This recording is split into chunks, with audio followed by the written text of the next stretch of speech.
ಎಲ್ಲ ಆತ್ಮಬಂಧುಗಳಿಗೆ ಆತ್ಮಪೂರ್ವಕ ನಮಸ್ಕಾರಗಳು. ಮೊದಲನೇದಾಗಿ ಮಹಾವತಾರ್ ಬಾಬಾಜಿಯವರಿಗೆ ನನ್ನ ನಮನಗಳು. ಎಲ್ಲರ ಗುರುಗಳು ಆಗಿರತಕ್ಕಂತಹ ಪಿತಾಮಹ ಬ್ರಹ್ಮಶ್ರೀ ಡಾಕ್ಟರ್ ಸುಭಾಷ್ ಪತ್ರಿಜಿಯವರಿಗೆ ನಮನಗಳು.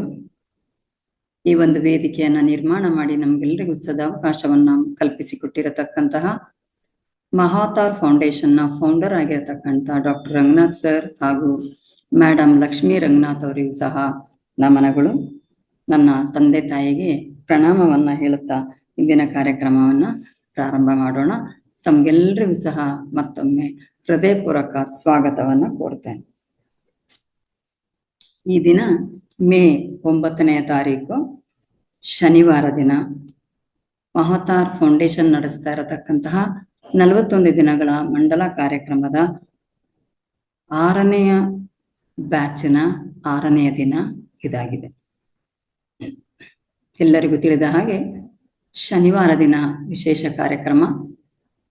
ವೇದಿಕೆಯಲ್ಲಿರುವ ಎಲ್ಲ ಧ್ಯಾನಿಗಳು ತಮ್ಮ ಒಂದು ಕಲೆ ಏನಿದೆ ಅದನ್ನ ಪ್ರದರ್ಶನ ಮಾಡಲಿಕ್ಕೆ ಅವಕಾಶ ಇರತಕ್ಕಂತಹ ದಿನ.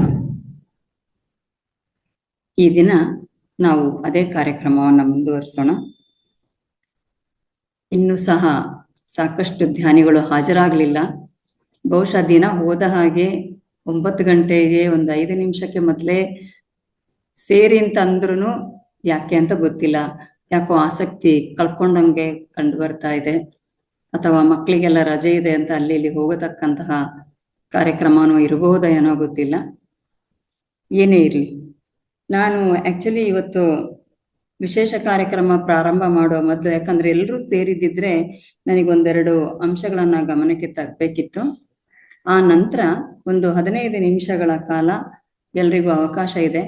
ಅಟ್ಲೀಸ್ಟ್ ಇಲ್ಲಿ ಇರುವವರಾದರೂ ಕಾರ್ಯಕ್ರಮವನ್ನು ನಡೆಸ್ಕೊಂಡು ಹೋಗೋಣ. ತದನಂತರ ಶ್ರೀಮತಿ ಶೈಲಜಾ ಮೇಡಮ್ ಅವರು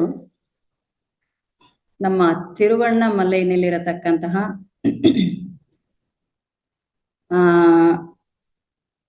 ಕೆಲವು ವಿಶೇಷತೆ, ಈಗಾಗಲೇ ಲಕ್ಷ್ಮೀಕಾಂತ ಮೇಡಮ್ ಮಧ್ಯಾಹ್ನ ಧ್ಯಾನವನ್ನು ಮಾಡಿಸಿದ್ದಾರೆ, ಇವತ್ತು ಬೆಳಗ್ಗೆಯನ್ನು ಧ್ಯಾನವನ್ನು ಮಾಡಿಸಿದ್ದಾರೆ, ಅಲ್ಲಿಗೆ ಎಲ್ಲರನ್ನ ಕೊಂಡೊಯ್ದಿದ್ದಾರೆ.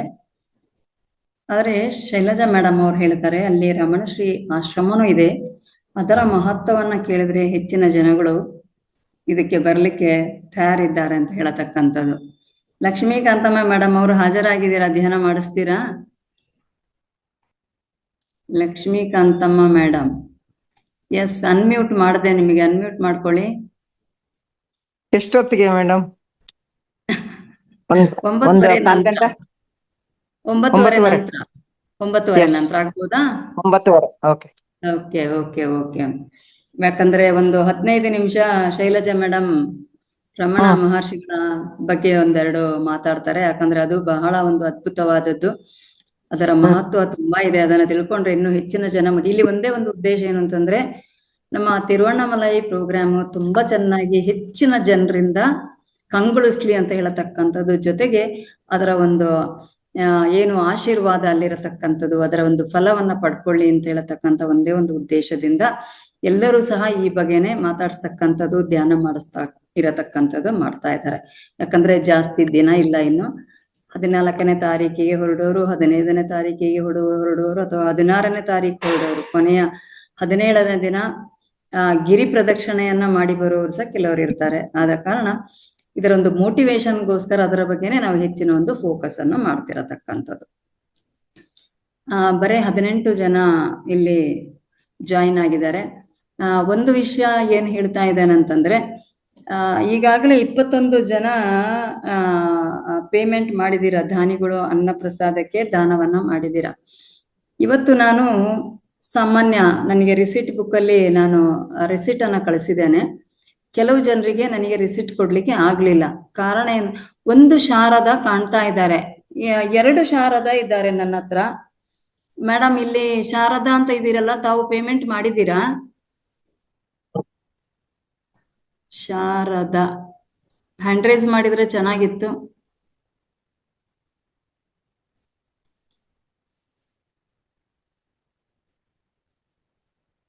ಶಾರದಾ ಮ್ಯಾಮ್ ಹ್ಯಾಂಡ್ ರೈಸ್ ಮಾಡಕ್ ಬರ್ತದ? ಹ್ಯಾಂಡ್ ರೈಸ್ ಮಾಡ್ತೀರಾ? Sharada, okay ma'am. ಶಾರದಾ ಮೇಡಮ್ಗೆ ಅನ್ಮ್ಯೂಟ್ ಕೊಟ್ಟಿದ್ದೇನೆ. ಹಾ ಮೇಡಮ್, ತಾವು ನಮಸ್ತೆ ನನಗೆ ದುಡ್ಡು ಹಾ ಇಲ್ಲ ಮೇಡಮ್, ಇಲ್ವಾ? ನಾವಲ್ಲ. ಹಾಗಾದ್ರೆ ಬೇರೆ. ಇಲ್ಲಿ ನನಗೆ ಒಂದು ಸಮಸ್ಯೆ ಏನು ಅಂತಂದ್ರೆ, ಸರಸ್ವತಿ ಸರಸ್ವತಿ ಸರಸ್ವತಿ ಒಂದ್ 5 ಸರಸ್ವತಿ ನನ್ನ ಫೋನ್ ಅಲ್ಲಿ ಇದ್ದಾರೆ, ಒಂದಷ್ಟು ಶಾರದಾ ಅವರು ಇದ್ದಾರೆ. ಪರ್ಟಿಕ್ಯುಲರ್ ಆಗಿ ಯಾರು ಅಂತ ಹೇಳತಕ್ಕಂಥದ್ದು ಕರೆಕ್ಟ್ ಗೊತ್ತಾದ್ರೆ ರಿಸೀಟ್ ಕಳಿಸ್ಬೋದು ಅಂತ. ಇವತ್ತು ನಾನು ಒಂದಷ್ಟು ರಿಸೀಟ್ ಅನ್ನ ಕಳಿಸಿದ್ದೇನೆ. ಯಾರಿಗೆ ಇವತ್ತು ರಸೀದಿ ಬಂದಿಲ್ಲ ಅವ್ರದ್ದು ಪೆಂಡಿಂಗ್ ಇದೆ ಅಂತ ಅರ್ಥ. ನಾನು ಪ್ರತಿ ಸಲ ಹೇಳ್ತೇನೆ, ನೀವು ಪೇಮೆಂಟ್ ಮಾಡಿದ್ಮೇಲೆ ಒಂದು ಸ್ಕ್ರೀನ್ ಶಾಟ್ ಅನ್ನ ಹಾಕಿ, ಅದರಲ್ಲಿ ನನಗೆ ನಂಬರ್ ಸಿಗ್ತದೆ, ನಿಮ್ಗೆ ಕಳಿಸ್ಕೊಡ್ತೇನೆ ಅಂತ ಹೇಳ್ಕೊಂಡು. ಅದರಲ್ಲಿ ಇಲ್ಲ. ಗೌತಮ್ ಎ ಅಂತ ಯಾರೋ ಒಂದು ಕಳಿಸಿದ್ದಾರೆ 1001 ರೂಪಾಯಿ. ದಯಮಾಡಿ ಇದು ಯಾರಿಗೆ ಸಂಬಂಧಪಟ್ಟದ್ದು? ಗೌತಮ್ ಎ ಸ್ಕ್ರೀನ್ ಶಾಟ್ ಅನ್ನ ಕಳಿಸ್ಕೊಟ್ರೆ ನಾನು ರಶೀತಿಯನ್ನ ಕಳಿಸ್ಕೊಡ್ತೇನೆ. ಜಿ ವಿ ರಂಗಸ್ವಾಮಿ ಇವರು ನಮ್ಮ ಡ್ರೈವರ್ ಸಾಹೇಬ್ರ? ಜಿ ವಿ ರಂಗಸ್ವಾಮಿ ಸರ್, ತಾವು 501 ರೂಪಾಯಿನ ಕಳಿಸಿದೀರಾ. ದಯಮಾಡಿ ತಾವು ಸ್ಕ್ರೀನ್ ಶಾಟ್ ಕಳಿಸಿದ್ರೆ ನಾನು ರಸೀತಿಯನ್ನ ಕಳಿಸ್ಕೊಡ್ತೇನೆ ವಾಟ್ಸ್ಆಪ್ ಅಲ್ಲಿ. ಸರಸ್ವತಿ ಮೇಡಮ್, ಸರಸ್ವತಿ ಕಲಂಜಿ ಅವರು ಸ್ವಲ್ಪ ಹೊತ್ತಲ್ಲಿ ಜಾಯಿನ್ ಆಗ್ಬೋದೇನ? ಅವರು ಅಷ್ಟೇ ಸ್ಕ್ರೀನ್ ಶಾಟ್ ಅನ್ನ ಕಳಿಸ್ಲಿಲ್ಲ, ಆದ್ದರಿಂದ ನಾನು ಕೊಟ್ಟಿಲ್ಲ. ಯಾಕಂದ್ರೆ ಸುಮಾರು ಸರಸ್ವತಿ ಅವರು ಇದ್ದಾರೆ. ಸೊ ಮತ್ತೆ ಯಾರೋ ಕಳಿಸಿದ್ದು ಯಾರಿಗೋ ರಶೀತಿ ಹೋಗುದು ಬೇಡ. ವಾಣಿ ಎನ್ ಇದೀರಾ ಇಲ್ಲಿ? ಅವ್ರು ಯಾವಾಗ್ಲೂ ಜಾಯಿನ್ ಆಗ್ತಾ ಇದ್ರು. ವಾಣಿ ಎನ್, ಸೊ ತಮ್ದು screenshot. Vani N, yes madam hand raise ಮಾಡಿ. ಒಂದೇ ನಿಮಿಷ. ತಾವು 501 ರೂಪಾಯಿನ ಕಳಿಸಿದೀರಾ, ನೀವು ಅನ್ಮಿಟ್ ಮಾಡ್ಕೊಳ್ಳಿ ಮೇಡಮ್. ಅಲ್ವಾ? ಹೌದು ಮೇಡಮ್. ನೀವು ಅದರ ಸ್ಕ್ರೀನ್ ಶಾಟ್ ಕಳಿಸಿ ಮೇಡಮ್, ನಿಮ್ಗೆ ರಸೀತಿ ನಾನು ವಾಟ್ಸ್ಆಪ್ ಅಲ್ಲಿ ಕಳಿಸ್ಕೊಡ್ತೇನೆ. ಮೇಡಮ್ ವಾಟ್ಸ್ಆಪ್ ಅಲ್ಲಿ ಕಳಿಸಿದ್ದೀನಿ ನಿಮಗೆ. ಇಲ್ವಲ್ಲ, ವಾಟ್ಸ್ಆಪ್ ಅಲ್ಲಿ ಕಳಿಸಿಲ್ಲ. ನೀವು ಫೋನ್ ಪೇ ನಲ್ಲಿ ಪೇಮೆಂಟ್ ಮಾಡಿದೀರಾ, ಅದು ನನಗೆ ಬಂದಿದೆ. ನಿಮ್ದು ಸ್ಕ್ರೀನ್ ಶಾಟ್ ನನಗೆ ಬಂದಿಲ್ಲ. ನಿಮ್ಮ ನಂಬರ್ ಇಲ್ಲ ನನ್ನ ಹತ್ರ. ನಂಬರ್ ಹೇಳ್ತೀರಾ ಇಲ್ಲ ಅಂದ್ರೆ? ಓಕೆ ಮೇಡಮ್, ಹೇಳಿ. ನೀವು ಸ್ಕ್ರೀನ್ ಶಾಟ್ ಕಳಿಸಿದ್ರೆ ನನಗೊಂದು ದಾಖಲೆ ಇರುತ್ತೆ. ಹೇಳಿ ನಂಬರ್ ಹೇಳಿ ಮ್ಯಾಮ್, ಹೇಳಿ. Phone number, mobile number. ನಿಮ್ದೇನು ಸ್ಕ್ರೀನ್ ಆಗ್ಬಿಟ್ಟಿದೆ? ಹೇಳಿ. 9480. 9480 ಕೇಳಿಸ್ತಾ ಇದೆ ಇವಾಗ. 9480 8185 8185 47. ಒಂದ್ಸಲ ನಾನು ರಿಪೀಟ್ ಮಾಡ್ತೇನೆ ಮೇಡಮ್. 9480 ಕರೆಕ್ಟ್ ಅಲ್ಲ? 818547. Okay madam. 818547. ಓಕೆ, ನೀವು ಸ್ಕ್ರೀನ್ ಶಾಟ್ ಕಳಿಸಿದ್ರೆ ಚೆನ್ನಾಗಿತ್ತು. Okay, Saraswati madam. Okay, Saraswati ಕಲಂಜಿ ಇಲ್ಲ. ಶಾರದಮ್ಮ ಅಂತ ಇಬ್ರಿದ್ದಾರೆ. ಶಾರದಮ್ಮ ಒಬ್ರು ಹೆಚ್ಚಿರ್ಬೇಕು, ಇನ್ನೊಬ್ರು ಯಾರು ಅಂತ ಗೊತ್ತಾಗ್ಲಿಲ್ಲ. ಓ, ಎಲ್ಲಿ ಯಾರ್ದೋ ಆನ್ ಇದೆ, ಮಾತಾಡ್ತಾ ಇದ್ದಾರೆ. Sharada. Okay, Vani madam mute ಮಾಡ್ಕೊಳ್ಳಿ ಇವಾಗ. ವಾಣಿ ಮೇಡಮ್ ನಿಮ್ದು ಆಯ್ತಲ್ಲ ಮ್ಯೂಟ್? ಆಯ್ತಾಯ್ತು. Okay. Next Kavitha KM. Lakshmikanthamma madam,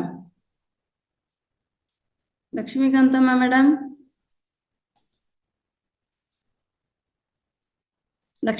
madam. Kavitha KM ನಮ್ಮ ಕವಿತಾನ? ಅನ್ಮ್ಯೂಟ್ ಮಾಡ್ಕೊಳ್ಳಿ. ಇಲ್ಲ, ನಾನು ಹೇಳಿಲ್ಲ ಅವ್ರಿಗೆ. ಕವಿತಾ ಅಂತ ಯಾರೋ ಕಳಿಸಿದ್ದಾರೆ. ಕವಿತಾ KM. ಛಾಯಾ CP, ಛಾಯಾ ಅವ್ರದ್ದು ನಾನು ಸ್ವಲ್ಪ ಮ್ಯೂಟ್ ಮಾಡ್ಕೊಳ್ತಾ ಇರ್ತೇನೆ. ಸುಮಾ HS ಅಂದ್ರೆ ಬೆಳಿಗ್ಗೆ ಇವರು ಮಾತಾಡಿದ್ರು, ಬಹುಶಃ ಪಾರ್ವತಿ ಅವರಿಗೆ ಸಂಬಂಧಪಟ್ಟಿದ್ದು. ಪಾರ್ವತಿಯ ಮಗಳಿರ್ಬೇಕು, ಪಾರ್ವತಿ ಚಿತ್ರದುರ್ಗ. ನನಗೆ ಕರೆಕ್ಟ್ ಕನ್ಫರ್ಮೇಶನ್ ಇಲ್ಲ, ಯಾಕಂದ್ರೆ ತುಂಬಾ ಜನ ಫೋನ್ ಮಾಡ್ತಾ ಇದ್ದಾರೆ. ಸೊ ಎಲ್ರು ನನಗೆ ಹೇಳಿದ್ದೇನೆ, ಇವರೆಲ್ಲ ಒಂದು ಸ್ಕ್ರೀನ್ ಶಾಟ್ ಕಳಿಸಿದ್ರೆ ನಾನು ರಸೀತಿಯನ್ನ ಕಳಿಸ್ಕೊಡ್ಬೋದು. ಹಣ ಅಂತೂ ಎಲ್ಲಿಗೂ ಹೋಗುದಿಲ್ಲ, ಮಹಾತಾರಿಗೆ ಹೋಗುತ್ತೆ, ತಿರುಮಲಮಲೆಗೆ ಸೇರುತ್ತೆ. ಆದ್ರೆ ರಸೀತಿ ಕೊಟ್ರೆ ನನಗೊಂದು ಸಮಾಧಾನ, ಅದಕ್ಕೋಸ್ಕರ ಹೇಳ್ತಾ ಇದ್ದಾನೆ. ದಯಮಾಡಿ ರಸೀತಿ ಬರದೇ ಇರುವವರು ದಯಮಾಡಿ ಹೇಳಿ ಅಂತ ಹೇಳ್ತಕ್ಕಂಥದ್ದು. ಇನ್ನೊಂದೇನಂದ್ರೆ ತುಂಬಾ ಕನ್ಫ್ಯೂಷನ್ ಮಾಡಿದ್ದಾರೆ, ಅದಕ್ಕೆ ನಾ ಹೇಳಿದ್ದು ಕಿವಿ ಕೊಡಬೇಕು ಸ್ವಲ್ಪ ಅಂತ ಹೇಳ್ಕೊಂಡು. ಕೆಲವರು ಡೈರೆಕ್ಟ್ ಆಗಿ ಸ್ಕ್ಯಾನ್ ಮಾಡಿ ದುಡ್ಡು ಕಳಿಸಿದ್ದೀರಾ, ಅದನ್ನ ಸಹ ನನಗೆ ಹಾಕ್ತಾ ಇದ್ದೀರಾ. ದಯಮಾಡಿ ಅದನ್ನ ನನಗೆ ಹಾಕ್ಬೇಡಿ, ಅದಕ್ಕೆ ನಾನು ರಸೀತಿನೂ ಕೊಡಲ್ಲ. ನನ್ನ ಅಕೌಂಟಿಗೆ ಏನು ಫೋನ್ ಪೇ ನಲ್ಲಿ ಬಂದಿದೆ ಅದಕ್ಕೆ ಮಾತ್ರ ನಾನು ರಸೀತಿಯನ್ನ ಕೊಡ್ತೇನೆ. ಇದು ನಿಜವಾಗ್ಲೂ ರಿಸ್ಕ್ ಅಲ್ಲಿ ಮಾಡತಕ್ಕಂತ ಕೆಲಸ. ಯಾಕಂತಂದ್ರೆ ಅದು ನನ್ನ ಪರ್ಸನಲ್ ಅಕೌಂಟ್. ನನಗೆ ಈ ಮಂತ್ ಎಂಡಿಗೆ ನೋಡಿದ್ರೆ ಬುದ್ಧ ಪೂರ್ಣಿಮದು ನಂದು ಇನ್ಕಮ್ ಟ್ಯಾಕ್ಸ್ ಜಾಸ್ತಿ ಕಟ್ ಆಗಿದೆ. ಯಾಕಂದ್ರೆ ಮಂತ್ ಎಂಡಿಗೆ ಬ್ಯಾಂಕ್ ಅಲ್ಲಿ ಎಷ್ಟಿರುತ್ತೆ ಅದ್ರ ಮೇಲೆ ಇನ್ಕಮ್ ಟ್ಯಾಕ್ಸ್ ಅನ್ನ ಕಟ್ ಮಾಡ್ತಾರೆ. ನನಗೆ ಲಾಸ್ ಅದು. ಆದ್ರೂ ಪರವಾಗಿಲ್ಲ, ಒಂದು ಸೇವೆ ಅಂತ ಮಾಡ್ತಾ ಇದ್ದೇವೆ. ಆದ್ರೆ ಬೇರೆದಕ್ಕೆ ಕಳಿಸ್ಬಿಟ್ಟು ಇದಕ್ಕೆ ಕಳಿಸ್. ಇನ್ನೊಬ್ರು ಇವತ್ತು ಕೇಳಿದ್ರೆ ಅದೇ ಯಾವ್ದೋ ಒಂದಕ್ಕೆ ಕಳಿಸಿದೆ ಮೇಡಮ್ ಅಂತ ಹೇಳ್ತಾರೆ. ನಾನು ಮೊನ್ನೆನೂ ಅವರಿಗೆ ಅವರ ಹೆಸರನ್ನ ಹೇಳಿದೆ, ನಾನು ಯಾರಿದ್ದೀರಾ ಅಂತ ಅವ್ರು ಹೇಳಿಲ್ಲ. ಇವತ್ತು ಲಿಸ್ಟ್ ನೋಡ್ಬಿಟ್ಟು ನನ್ನ ಹೆಸರಿಲ್ಲ ಅಂದ್ರು. ನಾ ಹೇಳಿದೆ ಇದಕ್ಕೆ ಇಲ್ಲ ಮೇಡಮ್, ಅದು ಬುದ್ಧ ಪೂರ್ಣಿಮೆಗೆ ಮೊದ್ಲೇ, ಅದು ಬುದ್ಧ ಪೂರ್ಣಿಮೆಗೆ ಹೋಯ್ತು ಅಂತ ಹೇಳಿದೆ ನಾನು. ಸೊ ಅದಕ್ಕೆ ಕನ್ಫ್ಯೂಷನ್ ಬೇಡ. ಈಗ ಯಾವುದೂ ಇಲ್ಲ, ಈಗ ಇರುವುದು ತಿರುವಣ್ಣಾಮಲೆಗೆ ಹೋಗತಕ್ಕಂಥದ್ದು. ಅದರಲ್ಲಿ 2 ಇದೆ. ಒಂದು ನನ್ನ ಪರ್ಸನಲ್ ನಂಬರ್ಗೆ ಫೋನ್ ಪೇ ಮಾಡತಕ್ಕಂಥದ್ದು, ಇನ್ನೊಂದು ಸ್ಕ್ಯಾನ್ ಮಾಡಿ QR ಕೋಡ್ ಅಲ್ಲಿ ಸ್ಕ್ಯಾನ್ ಮಾಡಿ ಡೈರೆಕ್ಟ್ ಆಗಿ ಅದು ಮಹಾತಾರ್ ಫೌಂಡೇಶನ್ಗೆ ಹೋಗುತ್ತೆ. ಅದಕ್ಕೆ ನಿಮಗೆ ರಿಸಿಟ್ ಬರುವುದಿಲ್ಲ, ಯಾಕಂದ್ರೆ ಅದು ಡೈರೆಕ್ಟ್ ಆಗಿ ಅಕೌಂಟಿಗೆ ಹೋಗುತ್ತೆ, ಅದಲ್ಲಿ ಕಾರ್ಯಕ್ರಮಕ್ಕೆ ಹೋಗುತ್ತೆ. ಅದ್ರ ಬಗ್ಗೆ ಯಾರು ಚಿಂತೆ ಮಾಡಬೇಡಿ. ನನಗೆ ಒಂದು ನೀವು ನನಗೆ ಫೋನ್ ಮಾಡಿದ್ಮೇಲೆ ನಾನು ರಸೀತಿಯನ್ನು ಕೊಟ್ರೆ ಮಾತ್ರ ನನಗೆ ಸಮಾಧಾನ. ಅದಕ್ಕೋಸ್ಕರ ನಾನು ಕೇಳ್ತಾ ಇದ್ದೇನೆ, ದಯಮಾಡಿ ಸ್ಕ್ರೀನ್ ಶಾಟ್ ಅನ್ನ ಹಾಕೊಡಿ. ಯಾರು ಪೇಮೆಂಟ್ ಮಾಡ್ತೀರಾ ಅವರು ಸ್ಕ್ರೀನ್ ಶಾಟ್ ಅನ್ನ ಹಾಕಿ, ಇಲ್ಲಾಂದ್ರೆ ನನಗೆ ಕಳ್ಸಕ್ ಬರುದಿಲ್ಲ ರಸೀತಿ. ಇದು ನಾನು ಹೇಳತಕ್ಕಂಥದ್ದು. ಸೊ ಕಾರ್ಯಕ್ರಮ ಇವರು ಶೈಲಜಾ ಮೇಡಮ್ ಒಂದು 5-10 ನಿಮಿಷ ಆದ್ಮೇಲೆ ಜಾಯಿನ್ ಆಗ್ತಾರೆ. ನಾನು ಹೇಳಿದೆ, ನಾನು ಈ ತರ ಎಲ್ಲ ಹೇಳಲಿಕ್ಕಿದೆ, ನೀವು ಒಂದು 10 ನಿಮಿಷ ಬಿಟ್ಟು ಜಾಯಿನ್ ಆಗಿ ಅಂತ ಹೇಳ್ಕೊಂಡು. ಶೈಲಜಾ ಮೇಡಮ್ ಜಾಯಿನ್ ಆಗೋವರೆಗೆ ನಾವು ಕಾರ್ಯಕ್ರಮವನ್ನ ಪ್ರಾರಂಭ ಮಾಡೋಣ. ದಯಮಾಡಿ ಹಾಡು ಹೇಳುವವರು, ಚುಟುಕ ಹೇಳುವವರು, ಶಾರ್ಟ್ ಕಥೆಯನ್ನ ಹೇಳುವವರು ಹಾಡನ್ನು ಸಹ ಮಿನಿಮೈಸ್ ಮಾಡ್ಕೊಳ್ಳಿ. ಫುಲ್ ಹಾಡು ಹೇಳದೇ ಇದ್ರೆ ಒಳ್ಳೇದು, ಹೆಚ್ಚಿನವರಿಗೆ ಅವಕಾಶ ಆಗ್ಲಿ ಅಂತ ನಾನು ವಿನಂತಿಯನ್ನ ಮಾಡ್ತೇನೆ. ಓಕೆ, ಹ್ಯಾಂಡ್ ರೈಸ್ ಮಾಡಿದ್ರೆ ನಾನು ಅನ್ಮ್ಯೂಟ್, ಉಮಾ ಮೇಡಮ್ ಅನ್ಮ್ಯೂಟ್ ಮಾಡ್ತಾರೆ. ಮ್ಯಾಮ್ ಶೈಲಜಾ ಮ್ಯಾಮ್ ಜಾಯಿನ್ ಆಗಿದ್ದಾರೆ ಮ್ಯಾಮ್. ಶೈಲಜಾ ಆಗಿದಾರಾ? ಆಗಿದಾರಾ? ಹ್ಯಾಂಡ್ ರೈಸ್ ಮಾಡಿ ಶೈಲಜಾ ಮ್ಯಾಮ್ ಮಾಡಿ, ನಾನು ಕೋಸ್ಟ್ ಕೊಡ್ತೇನೆ ನಿಮ್ಗೆ. ಎಲ್ಲಿದ್ದಾರಮ್ಮ? ಕಾಣ್ತಾ ಇದ್ದಾರಾ ನಿಮ್ಗೆ? ಹುಡ್ಕೋಣ ಶೈಲಜಾ ಮೇಡಮ್ ಎಲ್ಲಿದೆ? ಹಾ, ಶೈಲಜಾ ಮೇಡಮ್ ಹೋಸ್ಟ್ ಕೊಟ್ಟಿದ್ದೇನೆ ನೋಡಿ. ಹಾ, ಎಸ್ ಶೈಲಜಾ ಮೇಡಮ್ ನೀವೇ ಫಸ್ಟಿಗೆ ಮುಗಿಸ್ಬಿಡಿ. ಓಕೆ, ಇದ್ದೀರಾ ಶೈಲಜಾ ಮೇಡಮ್? ವಿಡಿಯೋ ಆನ್ ಮಾಡ್ಕೊಳ್ಳಿ. Okay okay okay. ನಾನು ನೀವು ಬರುವ ಮೊದಲೇ ಆಲ್ರೆಡಿ ನಿಮ್ಮ ಇಂಟ್ರೊಡಕ್ಷನ್ ಅನ್ನ ಕೊಟ್ಟಿದ್ದೇನೆ. ಶೈಲಜಾ ಮೇಡಮ್ ಅವರು ಎಲ್ರಿಗೂ ಗೊತ್ತಿದೆ, ನಿನ್ನೇನು ಸಮಗ್ರ ಜೀವನ ಶೈಲಿಯಲ್ಲಿ ಟಾಕ್ ಕೊಟ್ಟಿದ್ದಾರೆ. ಮೇಡಮ್ದೊಂದು ಉದ್ದೇಶ ಏನು ಅಂತಂದ್ರೆ ತಿರುವಣ್ಣಾಮಲೆಗೆ ಹೆಚ್ಚು ಜನರು ಬರುವ ಹಾಗೆ ಮೋಟಿವೇಶನ್ ಮಾಡ್ಬೇಕು. ಅದಕ್ಕೋಸ್ಕರ ಅವ್ರು ರಿಕ್ವೆಸ್ಟ್ ಮಾಡ್ಕೊಂಡ್ರು, ರಮಣಶ್ರೀ ಆಶ್ರಮ ಅಲ್ಲಿದೆ, ಅದ್ರ ಬಗ್ಗೆ, ಅದರ ಮಹತ್ವದ ಬಗ್ಗೆ ಒಂದು 15 ನಿಮಿಷ ನನಗೆ ಅವಕಾಶ ಕೊಡಿ ಅಂತ. ಸೊ ಅದನ್ನ ಕೊಟ್ಟಿದ್ದೇನೆ. ಶೈಲಜಾ ಮೇಡಮ್ 15 ನಿಮಿಷಕ್ಕೆ ಲಿಮಿಟ್ ಮಾಡಿ ತಮ್ಮ ಒಂದು ಏನು ಟಾಕ್ ಇದೆ ಅಥವಾ ಅದರ ಮಹತ್ವವನ್ನ ತಿಳಿಸತಕ್ಕಂಥದನ್ನ ತಿಳಿಸಿ ಅಂತ ಹೇಳ್ಬಿಟ್ಟು ಈ ವೇದಿಕೆಯ ಪರವಾಗಿ, ಮಹಾತಾರ್ ಫೌಂಡೇಶನ್ ಪರವಾಗಿ ಹಾಗೂ ನಾನು ವೈಯಕ್ತಿಕವಾಗಿ ತಮಗೆ ಸ್ವಾಗತವನ್ನ ಕೋರುತ್ತೇನೆ. You are welcome ma'am. ಹಾ, ಓಕೆ ಮ್ಯಾಮ್. ಕೇಳಿಸ್ತಾ ಇದೆಯಲ್ಲ ಮೇಡಮ್? ಎಸ್, ಕೇಳ್ತಾ ಇದೆ. ಕೇಳ್ತಾ ಇದೆಯಾ? ಹಾ, ವಿಡಿಯೋ ಎಲ್ಲ ಕ್ಲಿಯರ್ ಇದೆಯಲ್ಲ? ಹಾ, ನಮಸ್ತೆ ಆಲ್ ಮಾಸ್ಟರ್ಸ್. ಇವತ್ತು ನಾವೆಲ್ಲರೂ ಒಂದು ನಮ್ಮ ಸಂಗೀತ ಧ್ಯಾನ ಯಜ್ಞವನ್ನು ಮಾಡಕ್ಕೆ ತಿರುವಣ್ಣಾಮಲೆಗೆ ಹೋಗ್ತಾ ಇದೀವಿ ಈ ವೀಕಲ್ಲಿ. ಹಾಗಾಗಿ ಇದು ಒಂದು ಯಾಕೋ ಅರುಣಾಚಲ ಕ್ಷೇತ್ರದ ಮಹತ್ವ ಇದು ತುಂಬಾ ಒಂದು, ಇದರ ಬಗ್ಗೆ ನನಗೂ ತುಂಬಾ ಅಗಾಧವಾದ ನಂಟಿದೆ. ಅಧ್ಯಾತ್ಮ ಪಯಣದಲ್ಲಿ ಈ ಅರುಣಾಚಲ ಕ್ಷೇತ್ರಕ್ಕೆ ಹೋಗಿ ಬಂದ್ಮೇಲೆ ನನ್ನ ಅಧ್ಯಾತ್ಮದ ಒಲವು ಅತೀನೇ ಜಾಸ್ತಿ ಆಗಿದೆ. ಹಾಗಾಗಿ ಈ ವಿಷಯ ನಾನಿಲ್ಲಿ ಎಲ್ಲರಿಗೂ ಇದರಲ್ಲಿ ಏನಿದೆ, ಇಷ್ಟೊಂದು ಅರುಣಾಚಲ ಕ್ಷೇತ್ರ ಬಗ್ಗೆ ಆಲ್ರೆಡಿ ಸುಮಾರು ಜನ ಹೋಗಿ ಬಂದಿರ್ತಾರೆ, ಕೇಳ್ಕೊಂಡಿರ್ತಾರ. ಬಟ್ ಇನ್ನಷ್ಟು ಇದರ ಬಗ್ಗೆ ಏನೇನಿದೆ ಅಲ್ಲಿ ಅನ್ನೋದು ಹೇಳ್ಬೇಕು, ಒಂದ್ 10 ನಿಮಿಷ ಟೈಮ್ ತಗೊಂಡು ಅನ್ನೋ ಒಂದ್ ಇದು ಬಂದಾಗ ನಾನು ಮೇಡಮ್ ಕೇಳ್ಕೊಂಡು ಅದನ್ನ ಇದು ಮಾಡಿದೀನಿ. ಅದರ ಬಗ್ಗೆ ನನ್ಗೆ ಗೊತ್ತಿರೋ ವಿವರಣೆ ಒಂದ್ ಸ್ವಲ್ಪ ಕೊಡ್ತೀನಿ. ಮೊಟ್ಟ ಮೊದಲ ಬಾರಿಗೆ ನಮ್ಮೆಲ್ಲರ ಪ್ರೇರಕ ಶಕ್ತಿಯಾಗಿರುವ ಮಹಾವತಾರ್ ಬಾಬಾಜಿಯವರಿಗೆ ನನ್ನ ಶತಕೋಟಿ ನಮನಗಳನ್ನು ಹೇಳುತ್ತಾ, ಹಾಗೆ ಬ್ರಹ್ಮಶ್ರೀ ಶ್ರೀ ಪಿತಾಮಹ ಪತ್ರಿಜಿ ಹಾಗೂ ಮಾತಾ ಸ್ವರ್ಣಮಾಲಾ ಅಮ್ಮನವರ ಪಾದಕಮಲಗಳಲ್ಲಿ ನನ್ನ ಶಿರಸಾಷ್ಟಾಂಗ ನಮಸ್ಕಾರಗಳು. ನನ್ನ ಪರಮ ಪೂಜ್ಯ ತಂದೆ ತಾಯಿಯವರ ಪಾದಕಮಲಗಳಲ್ಲಿ ನನ್ನ ಹೃದಯಪೂರ್ವಕ ನಮನಗಳು. ಹಾಗೆ ನನ್ನ ಆಧ್ಯಾತ್ಮಿಕ ಗುರುಗಳಾದ ಆತ್ಮನ್ ಹಾಗೂ ನಮ್ಮ ಮಹಾವತಾರ್ ಫೌಂಡೇಶನ್ ಮುಖ್ಯಸ್ಥರಾದ ಶ್ರೀ ರಂಗನಾಥ್ ಗುರುಜಿಯವರ ಹೃದಯ ಕಮಲಗಳಲ್ಲಿ ನನ್ನ ಅನಂತ ಕೋಟಿ ಧನ್ಯವಾದಗಳು. ಹಾಗೆ ಇಲ್ಲಿ ಇರುವ ಎಲ್ಲ ಹಿರಿಯ ಕಿರಿಯ ಮಾಸ್ಟರ್ಸ್ಗಳಿಗೂ ನನ್ನ ನಮನಗಳು. ಅರುಣಾಚಲ ಕ್ಷೇತ್ರದ ಮಹತ್ವ. ಅರುಣಾಚಲವು ತಮಿಳುನಾಡಿನ ತಿರುನಾವಲಮಲೈ ಪಟ್ಟಣದಲ್ಲಿ ಇದೆ. ಈ ಪರ್ವತವೇ ಶಿವನ ಒಂದು ಸ್ವರೂಪ ಎಂದು ಭಕ್ತರು ನಂಬುತ್ತಾರೆ. ಹಾಗಾಗಿ ಇಲ್ಲಿ ನಾವು ಅರುಣಾಚಲಕ್ಕೆ ಯಾವಾಗ್ಲೂ ಅರುಣಾಚಲ ಶಿವ ಅಂತಾನೆ ನೆನೆಸ್ತಾ ಇರ್ತೀವಿ. ಇಲ್ಲಿ ಅರುಣ ಎಂದರೆ ಕೆಂಪು ಪ್ರಕಾಶ, ಅಚಲ ಎಂದರೆ ಪರ್ವತ ಅಂತ. ಹಾಗಾಗಿ ಈ ಅರುಣಾಚಲ ಎಂದರೆ ಒಂದು ಪ್ರಕಾಶಮಯ ಪರ್ವತ ಎಂಬ ಅರ್ಥ ಬರುತ್ತದೆ. ಹಾಗೆಯೇ ಇಲ್ಲಿ ಹಿಂದೂ ಧರ್ಮದಲ್ಲಿ ಈ ಕ್ಷೇತ್ರಕ್ಕೆ ಒಂದು ಅಪಾರವಾದ ಮಹತ್ವವಿದೆ. ಕೇವಲ ದೇವಸ್ಥಾನವಷ್ಟೇ ಅಲ್ಲ, ಇಲ್ಲಿ ಇರುವ ಪರ್ವತವು ಕೂಡ ಒಂದು ದೈವ ಸ್ವರೂಪವಾಗಿದೆ ಅಂತ ಹೇಳ್ತಾರೆ. ಅನೇಕ ಋಷಿಗಳು, ಯೋಗಿಗಳು, ಸಿದ್ಧರು ಇಲ್ಲಿ ತಪಸ್ಸು ಮಾಡಿದ್ದಾರೆ. ಹಾಗಾಗಿ ವಿಶೇಷವಾಗಿ ಇಲ್ಲಿ ರಮಣ ಮಹರ್ಷಿಗಳದ್ದು ಈ ಅರುಣಾಚಲವನ್ನು ತಮ್ಮ ಆತ್ಮ ಜ್ಞಾನಕ್ಕೆ ದಾರಿಯನ್ನೇ ಮಾಡಿಕೊಂಡಿದ್ದಾರೆ. ಅರುಣಾಚಲ ಪರ್ವತವನ್ನು ಸುತ್ತುವ ಗಿರಿವಲಂ ಅಥವಾ ಗಿರಿ ಪ್ರದಕ್ಷಿಣೆ ಅಂತ ಅದು ಒಂದು ಅತ್ಯಂತ ಪವಿತ್ರ ಆಚರಣೆಯಾಗಿದೆ. ಸುಮಾರು 14 ಕಿಲೋಮೀಟರ್ ದೂರವಿರುವ ಈ ಪ್ರದಕ್ಷಿಣೆಯನ್ನು ಭಕ್ತರು ಭಕ್ತಿ ಮತ್ತು ಶ್ರದ್ಧೆಯಿಂದ ನೆರವೇರಿಸ್ತಾ ಬಂದಿದ್ದಾರೆ. ಇಲ್ಲಿ ಪುರಾಣದ ಕಥೆಯ ಪ್ರಕಾರ ಹೇಳ್ಬೇಕಾದ್ರೆ ಅರುಣಾಚಲ ಶಿವನ ಕುರಿತು ಒಂದು ಪ್ರಸಿದ್ಧ ಒಂದು ಪುರಾಣದ ಕಥೆ ಇದೆ. ಅದು ಒಂದು ಚಿಕ್ಕದಾಗಿದೆ, ಹೇಳ್ತೀನಿ ಮಾಸ್ಟರ್ಸ್. ಒಮ್ಮೆ ಬ್ರಹ್ಮ ಮತ್ತು ವಿಷ್ಣು ಯಾರು ಶ್ರೇಷ್ಠರು ಎಂಬ ವಿಚಾರದಲ್ಲಿ ಒಂದು ವಾದ ನಡೀತಾ ಇತ್ತಂತೆ. ಆಗ ಶಿವನು ಅನಂತ ಅಗ್ನಿ ಸ್ತಂಭ ರೂಪದಲ್ಲಿ ಪ್ರತ್ಯಕ್ಷನಾದನು. ಆ ಅಗ್ನಿಯ ಆರಂಭ ಮತ್ತು ಅಂತ್ಯವನ್ನು ಕಂಡು ಹಿಡಿಯುವಂತೆ ಬ್ರಹ್ಮ ಮತ್ತು ವಿಷ್ಣುವಿಗೆ ಹೇಳ್ತಾನೆ.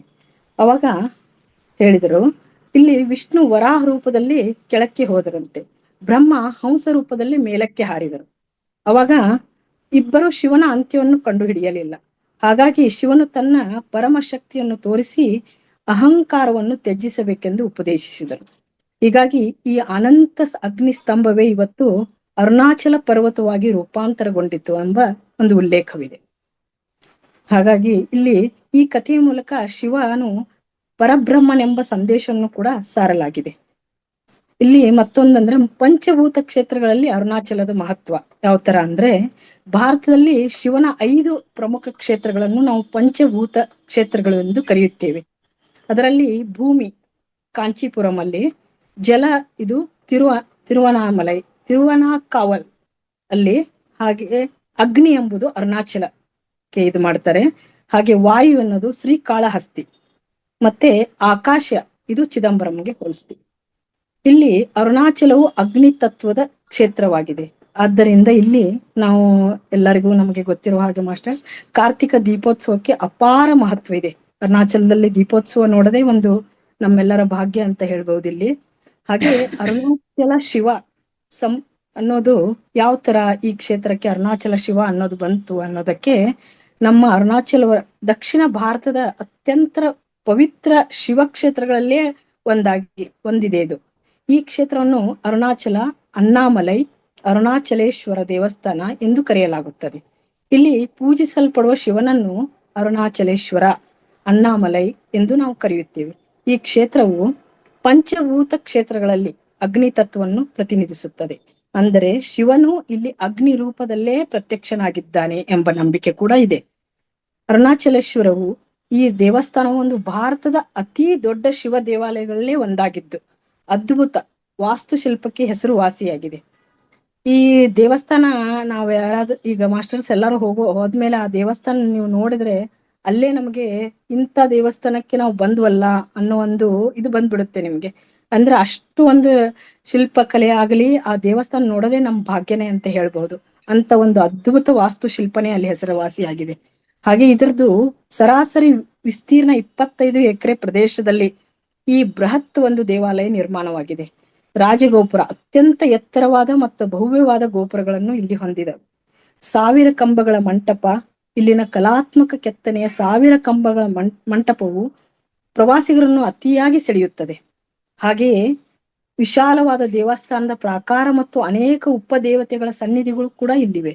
ಇತಿಹಾಸ ಮತ್ತು ಅಭಿವೃದ್ಧಿ ದೇವಸ್ಥಾನವನ್ನು ಚೋಳರು, ವಿಜಯನಗರದ ಅರಸರು ಹಾಗೂ ದಕ್ಷಿಣ ಭಾರತದ ಅನೇಕ ಪ್ರಸಿದ್ಧ ರಾಜವಂಶಗಳು ಈ ಪ್ರತಿಯೊಂದು ತಮ್ಮ ಕಾಲಕ್ಕೆ ಅದನ್ನು ಅಭಿವೃದ್ಧಿಪಡಿಸ್ತಾ ಬಂದಿದ್ದಾರೆ. ಇಲ್ಲಿ ಮುಖ್ಯ ದೇವರು ಅಂದ್ರೇನೆ ಅರುಣಾಚಲೇಶ್ವರ ಶಿವ. ಹಾಗೆಯೇ ಅಪಿತ ಕುಂಚಾಂಬಾಳ್ ಅಂದ್ರೆ ಪಾರ್ವತಿ ದೇವಿಯನ್ನು ಈ ರೂಪದಲ್ಲಿ ಇಲ್ಲಿ ಪೂಜಿಸ್ತಾರೆ. ಭಕ್ತರು ಶಿವ ಮತ್ತು ಪಾರ್ವತಿಯನ್ನು ದಂಪತಿಗಳಾಗಿ ಇಲ್ಲಿ ಪೂಜಿಸುವ ಹೊಂದಿದೆ. ಹಾಗೆ ಇನ್ನೊಂದು ಮಹತ್ವ ಅಂದ್ರೆ ಕಾರ್ತಿಕ ದೀಪೋತ್ಸವ ಅರುಣಾಚಲೇಶ್ವರನಲ್ಲಿ. ಅರುಣಾಚಲ ಕ್ಷೇತ್ರದ ಅತ್ಯಂತ ಪ್ರಸಿದ್ಧ ಉತ್ಸವ ಅಂತಾನೆ ಹೇಳ್ಬೋದು ಕಾರ್ತಿಕ ದೀಪಂ. ಪ್ರತಿ ವರ್ಷ ಕಾರ್ತಿಕ ಮಾಸದಲ್ಲಿ ಪರ್ವತದ ಶಿಖರದ ದೊಡ್ಡ ದೀಪವನ್ನು ಬೆಳಗಲಾಗುತ್ತದೆ. ಲಕ್ಷಾಂತರ ಜನ ಈ ದೀಪದ ದರ್ಶನಕ್ಕಾಗಿ ಬರುತ್ತಾರೆ. ಈ ದೀಪವು ಶಿವನ ಅನಂತ ಜ್ಯೋತಿಯನ್ನು ಪ್ರತಿನಿಧಿಸುತ್ತದೆ. ದೀಪ ಬೆಳಗುವ ಕ್ಷಣವನ್ನು ನೋಡಿ ಆ ಕ್ಷಣ ನೋಡುವುದೇ ನಮ್ಮ ಪಾಪಗಳನ್ನು ನಿವಾರಣೆಗೋಸ್ಕರ ಎನ್ನುವ ಒಂದು ಅತಿಯಾದ ನಂಬಿಕೆ ಇದೆ. ಉತ್ಸವದ ಸಮಯದಲ್ಲಿ ಅನೇಕ ಪೂಜೆಗಳು ನಡೆಯುತ್ತವೆ, ರಥೋತ್ಸವ ನಡೆಯುತ್ತದೆ. ಹಾಗೆಯೇ ಸುಮಾರು ಭಜನೆ, ವೇದ ಪಾರಾಯಣ ಎಲ್ಲವೂ ಇಲ್ಲಿ ನಡೀತಾ ಇರುತ್ತದೆ. ಭಕ್ತರು ಆ ಸಮಯದಲ್ಲಿ ಗಿರಿ ಪ್ರದಕ್ಷಿಣೆ ಮಾಡಿದರೆ ಅತಿಯಾದ ಒಂದು ಪುಣ್ಯ ಲಭಿಸುತ್ತದೆ ಎನ್ನುವ ಒಂದು ನಂಬಿಕೆ ಕೂಡ ಇದೆ. ಹಾಗೆಯೇ ಇಲ್ಲಿ ಅದು ಆ ಸಮಯದಲ್ಲಿ ಒಂದು ಇಡೀ ತಿರುಣಾಮಲೈ ಒಂದು ಸಂಪೂರ್ಣ ಭಕ್ತಿಮಯವಾಗಿರುತ್ತದೆ. ಹಾಗೆ ಇದರ ವಿಶೇಷತೆ ಅಂದ್ರೆ ಗಿರಿವಲಂ ಅಥವಾ ಗಿರಿ ಪ್ರದಕ್ಷಿಣೆ ಅಂತ ಹೇಳ್ತೀವಿ. ಇಲ್ಲಿ ಅರುಣಾಚಲ ಪರ್ವತವನ್ನು ಸುತ್ತುವ ಭಕ್ತಿ ಆಚರಣೆಯನ್ನೇ ನಾವು ಗಿರಿವಲಂ ಎಂದು ಕರೆಯುತ್ತೇವೆ. ಗಿರಿವಲಂ ಮಹತ್ವ ಏನಂದ್ರೆ ಪಾಪ ನಿವಾರಣೆ, ನಮ್ಮ ಮನಃಶಾಂತಿ, ಆತ್ಮಶುದ್ಧಿ ಹಾಗೂ ಆರೋಗ್ಯ ಲಾಭ. ಹಾಗೆಯೇ ಇಲ್ಲಿ ಇದೇ ನಮ್ಮೆಲ್ಲರಿಗೂ ನಾವೀಗ ಒಂದು ಆತ್ಮಜ್ಞಾನವನ್ನ ಪಡ್ಕೊಳ್ಳೋಕೆ ಹೋಗ್ತಾ ಇದೀವಲ್ಲ, ಆ ಆತ್ಮಜ್ಞಾನಕ್ಕೆ ಈ ಗಿರಿ ಪ್ರದಕ್ಷಿಣೆ ಬಹಳ ಮಹತ್ವದ್ದು ಅಂತ ಹೇಳಲಾಗುತ್ತದೆ. ಹಾಗೆಯೇ ಭಕ್ತರು ಇಲ್ಲಿ ಬರೀ ಕಾಲಿನಲ್ಲಿ ನಡೆದು ಪ್ರದಕ್ಷಿಣೆಯನ್ನು ಕೂಡ ಮಾಡ್ತಾರೆ. ಆಮೇಲೆ ಪ್ರತಿ ಪೂರ್ಣಿಮೆಯ ದಿನ ಲಕ್ಷಾಂತರ ಜನರು ಗಿರಿವಲಂ ಮಾಡಿ ತಮಗೆ ಬೇಕಾದನ್ನು ಪಡ್ಕೊಳ್ತಾರೆ ಅನ್ನೋ ನಂಬಿಕೆ ತುಂಬಾನೇ ಇದೆ. ಹಾಗೆಯೇ ಇಲ್ಲಿ ಪ್ರದಕ್ಷಿಣೆ ವೇಳೆ ನಾವು 8 ಲಿಂಗಗಳ ದರ್ಶನವನ್ನು ಮಾಡಬಹುದು. ಇಲ್ಲಿ ಅವುಗಳನ್ನು ಅಷ್ಟಲಿಂಗಗಳೆಂದು ಕರೆಯಲಾಗುತ್ತದೆ. ಇನ್ನೊಂದು ಮಹತ್ವದಂದ್ರೆ ಇಲ್ಲಿ ರಮಣ ಮಹರ್ಷಿ ಮತ್ತು ಅರುಣಾಚಲಕ್ಕೆ ತುಂಬಾನೇ ಮಹತ್ವ ಇದೆ. ಅಂದ್ರೆ ಭಗವಾನ್ ರಮಣ ಮಹರ್ಷಿಗಳು ಅವರ ಜೀವನದಲ್ಲಿ ಅರುಣಾಚಲಕ್ಕೆ ಒಂದು ವಿಶೇಷ ಸ್ಥಾನವನ್ನೇ ಕೊಟ್ಟಿದ್ದಾರೆ. ಅವರು ತಮ್ಮ ಚಿಕ್ಕ ವಯಸ್ಸಿನಲ್ಲೇ ತಿರುಣಾಮಲೈಗೆ ಬಂದು ಜೀವನ ಪೂರ್ತಿ ಅಲ್ಲಿಯೇ ಉಳಿದ್ರು. ಅವರ ಪ್ರಕಾರ ಅರುಣಾಚಲವೇ ಒಂದು ಮೌನ ಗುರು. ಅವರು ಆತ್ಮವಿಚಾರ ಎಂಬ ತತ್ವವನ್ನು ಬೋಧಿಸಿದರು. ಅವರು ಅಲ್ಲಿ ಆತ್ಮವಿಚಾರ ಎಂಬ ತತ್ವವನ್ನು ಅಂದ್ರೆ ನಾನು ಯಾರು ಎಂಬ ಪ್ರಶ್ನೆಯ ಮೂಲಕವೇ ಆತ್ಮಜ್ಞಾನವನ್ನು ಯಾವ ತರ ಪಡೆಯಬಹುದು, ಅದು ಒಂದೇ ಒಂದು ಆತ್ಮಜ್ಞಾನ ಪಡೆಯೋದಕ್ಕೆ ಮೂಲ ಮಾರ್ಗ ಅಂತ ಹೇಳಿಕೊಟ್ಟವ್ರು ರಮಣ ಮಹರ್ಷಿಗಳು. ಅದನ್ನ ಇವತ್ತು ಅಲ್ಲಿ ರಮಣ ಮಹರ್ಷಿಗಳ ಇದರಲ್ಲಿ ರಮಣಾಶ್ರಮ ಅಂತ ಇದೆ. ಅಲ್ಲಿ ಹೋದ್ರೆ ಮಾಸ್ಟರ್ಸ್ ಅದು ಆ ಅನುಭವ ನಾವು ಪಡೆದಿದೀವಿ. ಅಲ್ಲಿ ಹೋದ್ರೆ ನಾವು ವಾಪಸ್ ಬರಕ್ಕೆ ಮನಸ್ಸು ಬರೋಲ್ಲ. ಅಧ್ಯಾತ್ಮದಲ್ಲಿರುವ ಆಸಕ್ತಿ ಇನ್ನಷ್ಟು ಜಾಸ್ತಿ ಆಗಕ್ಕೆ ರಮಣಾಶ್ರಮ ಒಂದು ಕಾರಣ ಅಂತಾನೆ ಹೇಳ್ಬೋದು. ಅಷ್ಟು ಚೆನ್ನಾಗಿರುವ ಒಂದು ಪ್ಲೇಸ್ ಇದೆ. ಅದನ್ನು ಖಂಡಿತ ತಾವೆಲ್ಲರೂ ನೋಡ್ಕೊಂಡು ಬರ್ಬೋದು ಅನ್ನೋ ನನ್ನ ಇದು ರಿಕ್ವೆಸ್ಟ್ ಕೈಂಡ್ಲಿ ಅಂತ ಹೇಳ್ತೀನಿ. ಹಾಗೆ ಅರುಣಾಚಲದ ಆಧ್ಯಾತ್ಮಿಕ ಮಹತ್ವ ಹೇಳ್ಬೇಕಂದ್ರೆ ಕೇವಲ ಒಂದು ದೇವಸ್ಥಾನ ಅಲ್ಲ, ಇದು ಒಂದು ಮಹಾನ್ ಆಧ್ಯಾತ್ಮಿಕ ಕೇಂದ್ರವಾಗಿದೆ.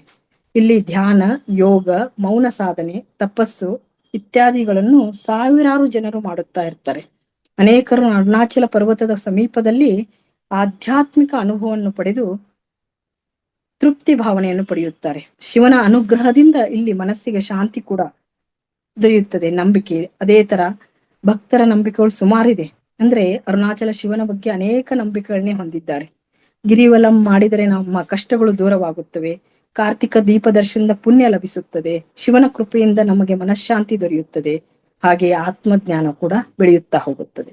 ಹೀಗೆ ಅನೇಕರು ಜೀವನದಲ್ಲಿ ತಮ್ಮ ಸಂಕಷ್ಟಗಳ ಸಮಯದಲ್ಲಿ ಅರುಣಾಚಲ ಶಿವನನ್ನು ಪ್ರಾರ್ಥಿಸುತ್ತಾರೆ.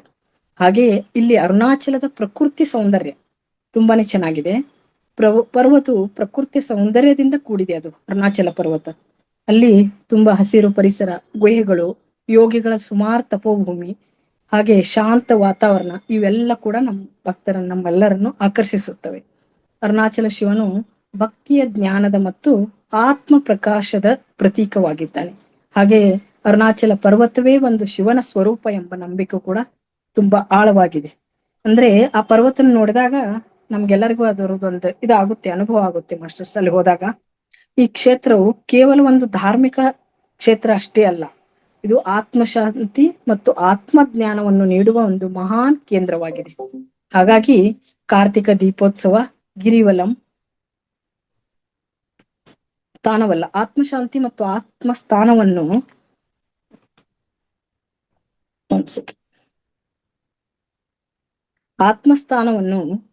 ಇಲ್ಲಿ ಅಂದ್ರೆ ಹೆಂಗೆ ಅಂದ್ರೆ ಈ ಆತ್ಮಶಾಂತಿ ಮತ್ತು ಆತ್ಮ ಜ್ಞಾನವನ್ನು ನೀಡುವ ಒಂದು ಮಹಾನ್ ಇದಾಗಿದೆ. ಇದು ಧಾರ್ಮಿಕ ಆಧ್ಯಾತ್ಮಿಕ ಕೇಂದ್ರವಾಗಿದೆ. ಹಾಗೆ ಕಾರ್ತಿಕ ದೀಪೋತ್ಸವ, ಗಿರಿವಲಂ ದೇವಸ್ಥಾನದ ವೈಭವ ಹಾಗೂ ರಮಣ ಮಹರ್ಷಿಗಳ ಉಪದೇಶಗಳು ಕೂಡ ಇಲ್ಲಿ ಅರುಣಾಚಲವನ್ನು ಅತಿಯಾದ ಒಂದು ವಿಶ್ವದ ಪ್ರಮುಖ ಕ್ಷೇತ್ರಗಳಲ್ಲಿ ಒಂದಾಗಿ ಮಾಡಿವೆ. ಹಾಗಾಗಿ ಅರುಣಾಚಲ ಶಿವ ಎಂಬ ನಾಮಸ್ಮರಣೆ ಮಾಡಿದರೂ ಸಾಕು, ನಮಗೆ ಅಲ್ಲಿ ಶಿವನ ಅನುಗ್ರಹ ದೊರೆಯುತ್ತದೆ ಎಂದು ನಂಬಿಕೆ. ಎಷ್ಟು ಒಂದು ಅರುಣಾಚಲ ಶಿವ ಅಂದ್ರೆ ತಿರುನಾಮಲೈ, ಅದು ಹೇಳಿದ್ರೇನೆ ನಮ್ಗೆ ಒಂಥರ ಮನಸ್ಸಿಗೆ ಇದು ಬರುತ್ತೆ. ಮಾಸ್ಟರ್ಸ್ ಈ ಸಮಯ ನನಗೆ ಅವಕಾಶ ಮಾಡಿಕೊಟ್ಟಿದ್ದಕ್ಕಾಗಿ ಎಲ್ಲ ಮಾಸ್ಟರ್ಸ್ಗಳು ನನ್ನ ಅನಂತ ಕೋಟಿ ಧನ್ಯವಾದಗಳು. Thank you all masters. Thank you ma'am. Thank you Shailaja madam, ತುಂಬಾ ಚೆನ್ನಾಗಿ ಹೇಳಿದ್ರಿ. ಯಾಕಂತಂದ್ರೆ ತುಂಬಾ ಜನರಿಗೆ ಗೊತ್ತಿಲ್ಲದವರು ಇಷ್ಟೊಂದಿದೆ, ಒಂದು ದೇವಸ್ಥಾನಕ್ಕೆ ಹೋಗಿ ಕೈ ಮುಗ್ದು ಬರುವುದೇ ಬೇರೆ. ಬಟ್ ಅರುಣಾಚಲಂ ಬಹಳ ಅದ್ಭುತವಾದ ಜಾಗ. ಪ್ರಾರಂಭದಿಂದ ರಂಗನಾಥ್ ಸರ್ ಇದನ್ನ ಪ್ರಾರಂಭ ಮಾಡಿ ಹೇಳಿದ ದಿನದಿಂದ ಇದು ನಡೀತಾನೆ ಬಂದಿದೆ. ಒಬ್ರಿಲ್ಲ ಒಬ್ರು ಇದರ ಒಂದು ವಿವರಣೆಯನ್ನ ಹೇಳ್ತಾ ಇದ್ದಾರೆ. ವೇದಾವತಿ ಮೇಡಮ್ ಅವರು ಸಹ ಟೆಂಪಲ್ ಬಗ್ಗೆ ಹೇಳಿದಾಗ ಇದು ಪಂಚಭೂತಗಳ ಬಗ್ಗೆ ಅವರು ಹೇಳಿದ್ರು. ಅರುಣಾಚಲಂ ಆಕ್ಚುಲಿ ಅಗ್ನಿ ತತ್ವದಿಂದ ಕೂಡಿದಂತಹ ಒಂದು ಸ್ಥಳ ಅಂತ ಹೇಳ್ತಕ್ಕಂಥದ್ದು. ಹಾಗೆ ಧ್ಯಾನಗಳಾಯ್ತು. ಲಕ್ಷ್ಮೀಕಾಂತಮ್ಮ ಮೇಡಮ್ ಮತ್ತೆ ಜಾಯಿನ್ ಆಗಿದ್ದಾರೆ. ಈಗ ಅವರು ಸಹ ಮತ್ತೆ ಧ್ಯಾನ ಮಾಡಿಸ್ತೇನೆ ಅಂತ ಹೇಳ್ಕೊಂಡು ಬಂದಿದ್ದಾರೆ. ಒಳ್ಳೇದು. ಯಾಕಂತಂದ್ರೆ ನಾವು ಹೋಗೋ ಮೊದ್ಲೇ ಅದೊಂದು ನಮ್ಮ ತಲೆಯಲ್ಲಿ ಅದೊಂದು ಕಲ್ಪನೆ ಇದ್ದು ಆ ಒಂದು ನಾವು ಪ್ರಭಾವಳಿಯಲ್ಲಿ ಹೋದ್ರೆ ಖಂಡಿತವಾಗ್ಲೂ ಎಲ್ಲ ಕಾರ್ಯಕ್ರಮಗಳು ಯಶಸ್ವಿಯಾಗ್ಲಿ. ಜೊತೆಗೆ ಹೆಚ್ಚಿನ ಜನ ತಮಿಳ್ನಾಡು ಮತ್ತೆ ಆಂಧ್ರದೊಂದು ಪ್ರಚಾರ ನೋಡ್ತಾ ಬಂದ್ರೆ ತುಂಬಾ ಅಲ್ಲಿ ನಡೀತಾ ಇದೆ. ಹಾಗೇನೆ ನಾವು ಮೊದ್ಲೇ ಹೋಗಿ ಪ್ರಚಾರ ಮಾಡ್ಲಿಕ್ಕೆ ಆಗದಿದ್ರು ಕಾರ್ಯಕ್ರಮಕ್ಕೆ ಹೆಚ್ಚಿನ ಜನ ಅಲ್ಲಿ ಸೇರಿ ಕಾರ್ಯಕ್ರಮವನ್ನ ಯಶಸ್ವಿಗೊಳಿಸೋಣ. ಜೊತೆಗೆ ಅದರದೊಂದು ಎನರ್ಜಿ ಏನಿದೆ, ಪವರ್ ಏನಿದೆ, ಅದನ್ನ ಸಹ ನಾವು ಪಡ್ಕೊಂಡು ಆಶೀರ್ವಾದನ ಪಡ್ಕೊಂಡು ಬರೋಣ ಅಂತ ತುಂಬಾ ಚೆನ್ನಾಗಿ ಎಕ್ಸ್ಪ್ಲೈನ್ ಮಾಡಿದ್ರಿ. ಕೊಟ್ಟಂತಹ 15 ನಿಮಿಷಗಳಲ್ಲಿ ಚೆನ್ನಾಗಿ ಒಂದು ಸಮಯ ಪ್ರಜ್ಞೆಯನ್ನ ಕಾಪಾಡಿದೀರಾ. Thank you very much ma'am. Thank you very much. Thank you ma'am. Thank you so much. Lakshmikanta madam ಯಾರಾದ್ರೂ ಒಂದು ಹಾಡು ಹೇಳಿ, ಅದಾದ್ಮೇಲೆ ನಾವು ಸ್ಟಾರ್ಟ್ ಮಾಡೋಣ. ಓಕೆ, ಇಬ್ಬರಿಗೆ ಅವಕಾಶ ಇದೆ. ಹಾಡು ಹೇಳಿ. ಹಾಗೆ ಹೇಗೂ ಅರುಣಾಚಲ ಬಗ್ಗೆ ಹೇಳಿದ್ದಾರೆ, ದೇವರ ನಾಮ. Okay, Lakshmibai Hegde. Oh, thank you so much. Okay, ಹೇಳಿ ಮ್ಯಾಮ್. ನಮಸ್ತೆ ಮೇಡಮ್. ನಮಸ್ತೆ. ದೊಡ್ಡ ಹಾಡಿದ್ರೆ ಸ್ವಲ್ಪ ಶಾರ್ಟ್ ಮಾಡ್ಕೊಂಡು ಹೇಳಿ. ನಮ್ಮ ಮನೆಯವರು ಒಂದು ಹಾಡು ಹೇಳ್ತಾರೆ ಇವತ್ತು. Very nice. ಹೇಳಿ.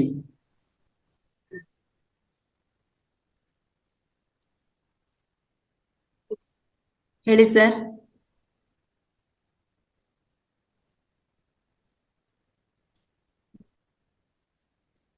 ನಮಸ್ಕಾರ. ನಮಸ್ತೆ. ವೆಲ್ಕಮ್.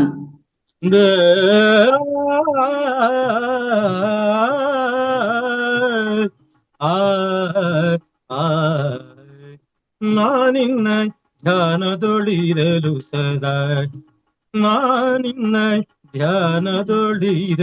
ಸದಾ ಮಿಕ್ಕ ಮಾನವರೇನೋ ಮಾಡುವರೋ ಗೋಪಾಲ. ನಾನಿನ್ನ ಧ್ಯಾನದೊಳಿರಲು ಸದಾ ನಾನಿನ್ನ ಧ್ಯಾನದೊಳಿರಲು ಸದಾ.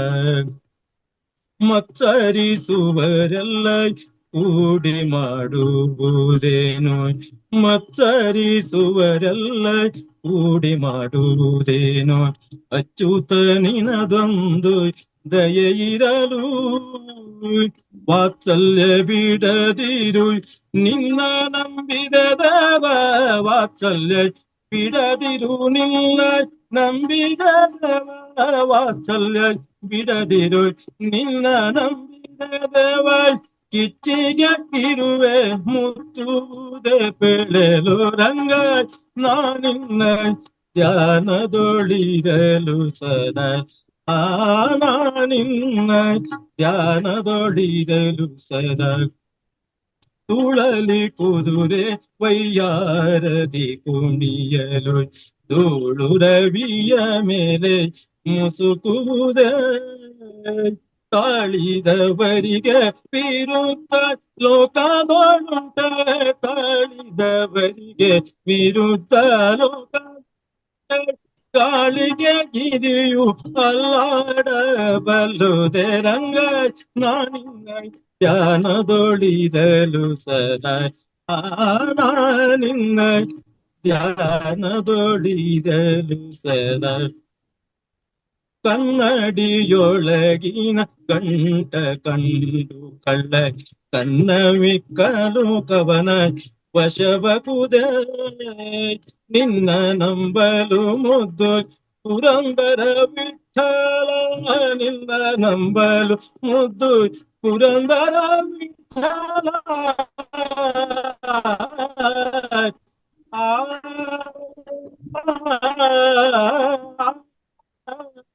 ನಿನ್ನ ನಂಬಲು ಮುದ್ದು ಪುರಂದರ ವಿಠಲ ಚಿನ್ನಕ್ಕೆ ಪುಟವ ನಿಟ್ಟಂತೆ ಕಗುದು ರಂಗ ನಾನಿನ್ನ ಧ್ಯಾನದೊಳಿರಲು ಸದಾ ನಾನಿನ್ನ ನಾನಿನ್ನ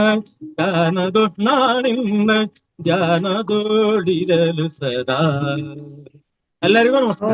thank you so much sir. ನಾನು ಕೇಳಿದ್ದೆ ನೀವು ತುಂಬಾ ಚೆನ್ನಾಗಿ ಹಾಡು ಹೇಳ್ತೀರಾ ಅಂತ ಲಕ್ಷ್ಮಿ ಮೇಡಮ್ ಹೇಳ್ತಾ ಇದ್ದೆ, ಒಂದಿನ ಹೇಳಿಸಿ ಅಂತ ಹೇಳ್ಕೊಂಡು. ಸೊ ಲಕ್ಷ್ಮಿ ಮೇಡಮ್ ಅವರಿಗೂ ಅನಂತ ಧನ್ಯವಾದಗಳು. Thank you very much ma'am. Thank you sir. ಆಗಾಗ ಬಂದು ಹೇಳ್ತಾ ಇರ್ಬೇಕು ಸರ್. ನಮಸ್ತೆ. Thank you. Okay sir. Okay. Sudha Hegde ma'am ಅವರು, ಉಮಾ ಮ್ಯಾಮ್ ಅನ್ಮ್ಯೂಟ್ ಮಾಡಿ ಅವರಿಗೆ. ಲಕ್ಷ್ಮಿ ಹೆಗಡೆ ಮೇಡಮ್ ಮ್ಯೂಟ್ ಮಾಡ್ಕೊಳ್ಳಿ. ಎಸ್ ಮ್ಯಾಮ್, ಮಾಡ್ತೀನಿ ಮ್ಯಾಮ್. ಮ್ಯಾಮ್ ಮ್ಯೂಟ್ ಮಾಡ್ಕೊಳ್ಳಿ.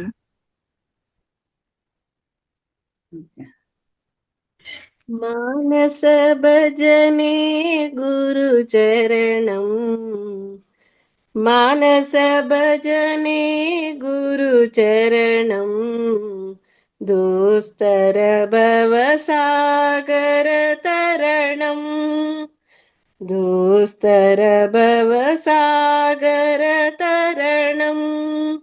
ಗುರು ಮಹಾರಾಜ್ ಗುರು ಜೈ ಜೈ, ಗುರು ಮಹಾರಾಜ್ ಗುರು ಜೈ ಜೈ, ಸ್ವಾಮಿನಾಥ ಸದ್ಗುರು ಜೈ ಜೈ, ಸ್ವಾಮಿನಾಥ ಸದ್ಗುರು ಜೈ ಜೈ.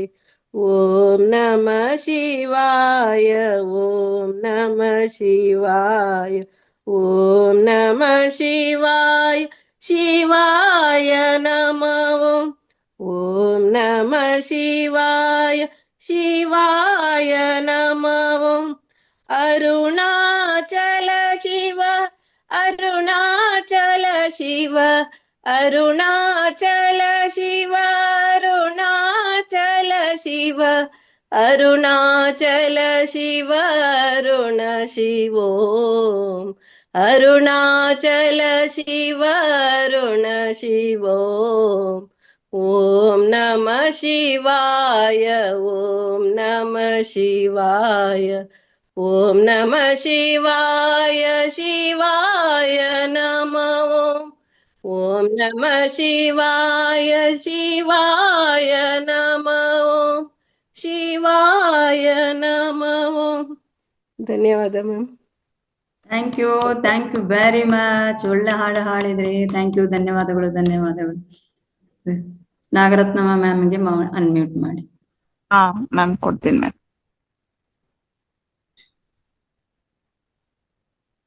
Yes ma'am, Nagaratna madam, Mysuru. Madam ನಮಸ್ತೆ. ನಮಸ್ತೆ, ಹೇಳಿ. ಹಾ ಮೇಡಮ್, ಕುವೆಂಪು ಅವ್ರದ್ದೊಂದು ಹಾಡು ಹಾಡ್ತೀನಿ. ಆಯ್ತು.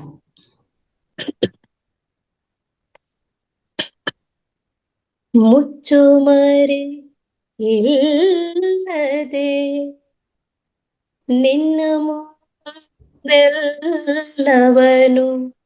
ಸ್ವೀಕರಿಸು ಓ ಗುರುವೇ ಅಂತರಾತ್ಮ.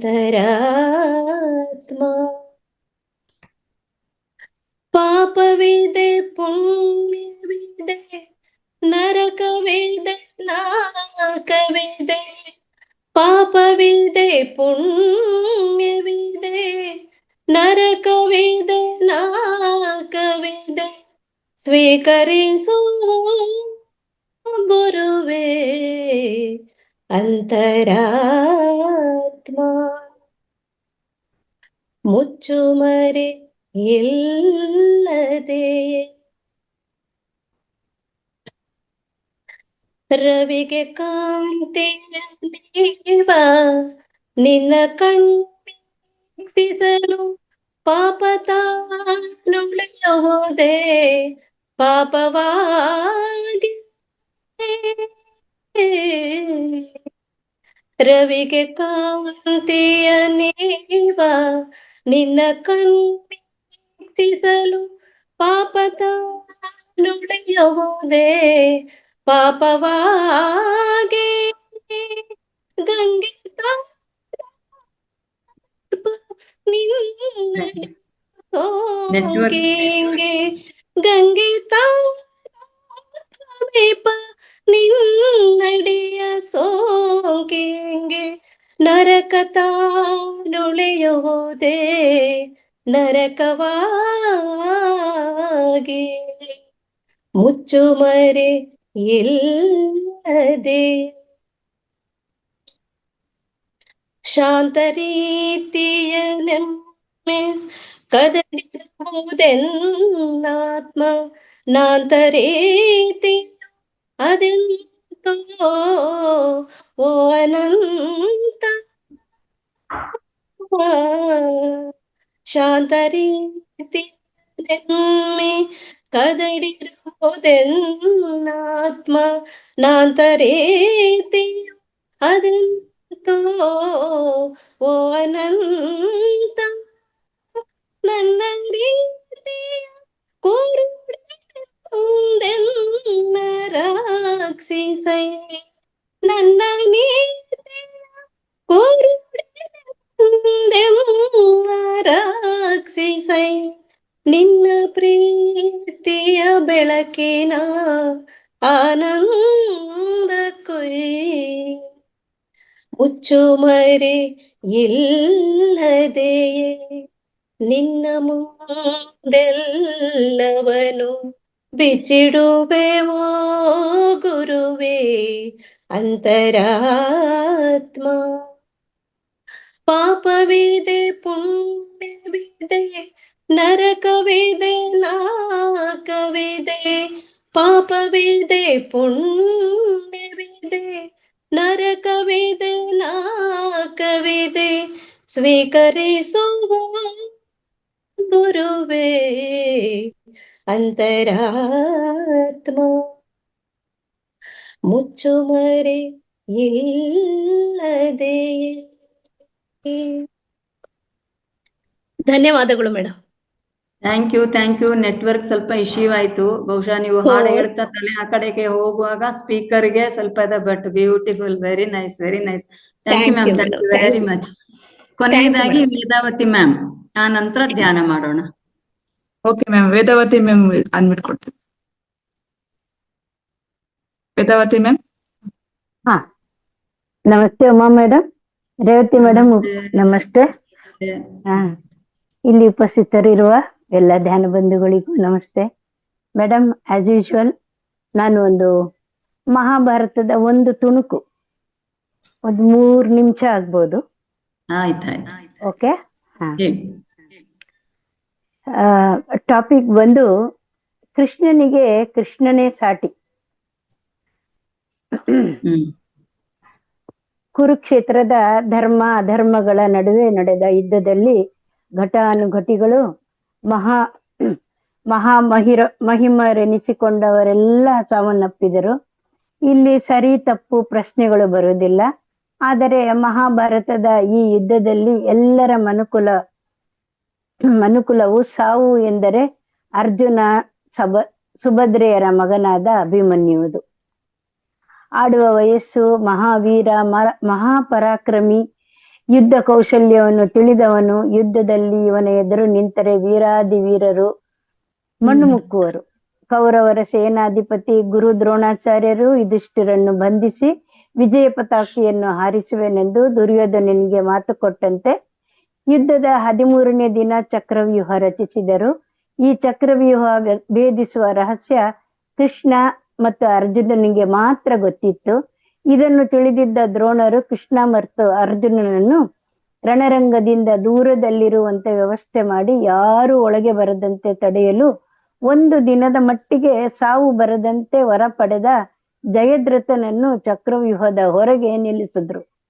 ಎಲ್ಲರಿಗೂ ತಿಳಿದಿರುವಂತೆ ಅಭಿಮನ್ಯು ಚಕ್ರವನ್ನು ಭೇದಿಸಿ ಅಡ್ಡ ಬಂದವರನ್ನು ಉರುಳಿಸುತ್ತಾ ಮುಂದೆ ಮುಂದೆ ಹೋಗ್ತಾನೆ. ಇವನ ಕೌರ್ಯ ಪರಾಕ್ರಮದ ಮುಂದೆ ಯಾರು ಉಳಿಯಲಿಲ್ಲ. ಇದನ್ನೆಲ್ಲ ನೋಡುತ್ತಿದ್ದ ದುರ್ಯೋಧನಿಗೆ ಸಹಿಸಿಕೊಳ್ಳಲಾಗಲಿಲ್ಲ.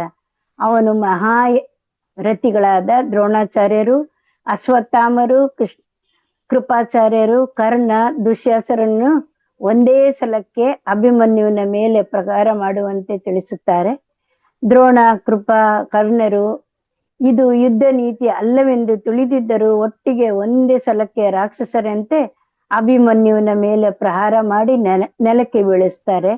ಯುದ್ಧರಥ ಕತ್ತಿ ಇಲ್ಲದೆ ನಿರಾಯುಧನಾಗಿ ರಥದ ಚಕ್ರವನ್ನೇ ಕಿತ್ತುಕೊಂಡು ರಕ್ತಸಿಕ್ತ ದೇಹದಿಂದ ಒಬ್ಬಂಟಿಯಾಗಿ ನಿಂತು ಅತಿರಥ ಮಹಾರಥನನ್ನೇ ಎದುರಿಸಿ ಹೋರಾಡುತ್ತಾನೆ ಅಭಿಮನ್ಯು.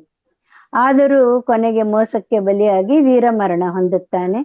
ಇವುಗಳೆಲ್ಲದರ ಮಧ್ಯೆ ಪಾಪಿಯಾದ ಜಯದ್ರಥನು ತನ್ನ ರಥದಿಂದ ಕೆಳಗಿಳಿದು ಬಂದು ಅಭಿಮನ್ಯುವಿನ ಶವವನ್ನು ತನ್ನ ಕಾಲಿನಿಂದ ಒದೆಯುತ್ತಾ ರಾಕ್ಷಸನಿಗೆ ಬೀರುತ್ತಾ ದೂರ ತಳ್ಳುತ್ತಾನೆ. ಇದನ್ನೆಲ್ಲ ತಿಳಿದ ಕೃಷ್ಣ ಮತ್ತು ಅರ್ಜುನರಿಗೆ ಅಭಿಮನ್ಯು ಸತ್ತಿದ್ದಾನೆ ಎಂಬ ದುಃಖಕ್ಕಿಂತ ಸತ್ತ ಅಭಿಮನ್ಯುವಿನ ಶವವನ್ನು ಜಯದ್ರಥ ಕಾಲಿನಿಂದ ಒದೆಯುತ್ತಾ ದೂರ ತಳ್ಳಿದ್ದು ಅವರಿಬ್ಬರಿಗೂ ಮೈ ಉರಿಯುತ್ತದೆ. ಕೃಷ್ಣನಂತೂ ಸಿಟ್ಟಿನಿಂದ ಕೊತ ಕೊದಿಯುತ್ತಾನೆ. ಕೋಪ, ನೋವು, ಹತಾಶೆ, ಅಸಮಾನದಿಂದ ಬಂದ ಅರ್ಜುನ ರಣರಂಗದ ಮಧ್ಯೆ ಬಂದು ಕೇಳಿ ಮೋಸದಿಂದ ನನ್ನ ಮಗನನ್ನು ಕೊಂದಿದ್ದು ಅಲ್ಲದೆ ನೀಚ ಮನಸ್ಸಿನ ಜಯದ್ರಥನು ಸತ್ತ ಅಭಿಮನ್ಯುವಿನ ಶವವನ್ನು ಕಾಲಿನಿಂದ ಒದ್ದು ತಳ್ಳಿದ್ದಾನೆ. ಅವನನ್ನು ನಾನು ಸುಮ್ಮನೆ ಬಿಡುವುದಿಲ್ಲ. ನಾಳೆ ಸೂರ್ಯಾಸ್ತ ಆಗುವುದರೊಳಗೆ ಸಾಯಿಸುತ್ತೇನೆ. ಒಂದು ವೇಳೆ ಅದು ನನ್ನಿಂದ ಆಗದಿದ್ದರೆ ಅಗ್ನಿ ಪ್ರವೇಶ ಮಾಡುತ್ತೇನೆ ಎಂದು ಶಪಥ ಮಾಡ್ತಾನೆ. ಅರ್ಜುನನು ಮಾಡಿದ ಶಪಥ ಎರಡೂ ಪಾಳೆಯದಲ್ಲಿ ಸಂಚಲನ ಉಂಟು ಮಾಡುತ್ತೆ.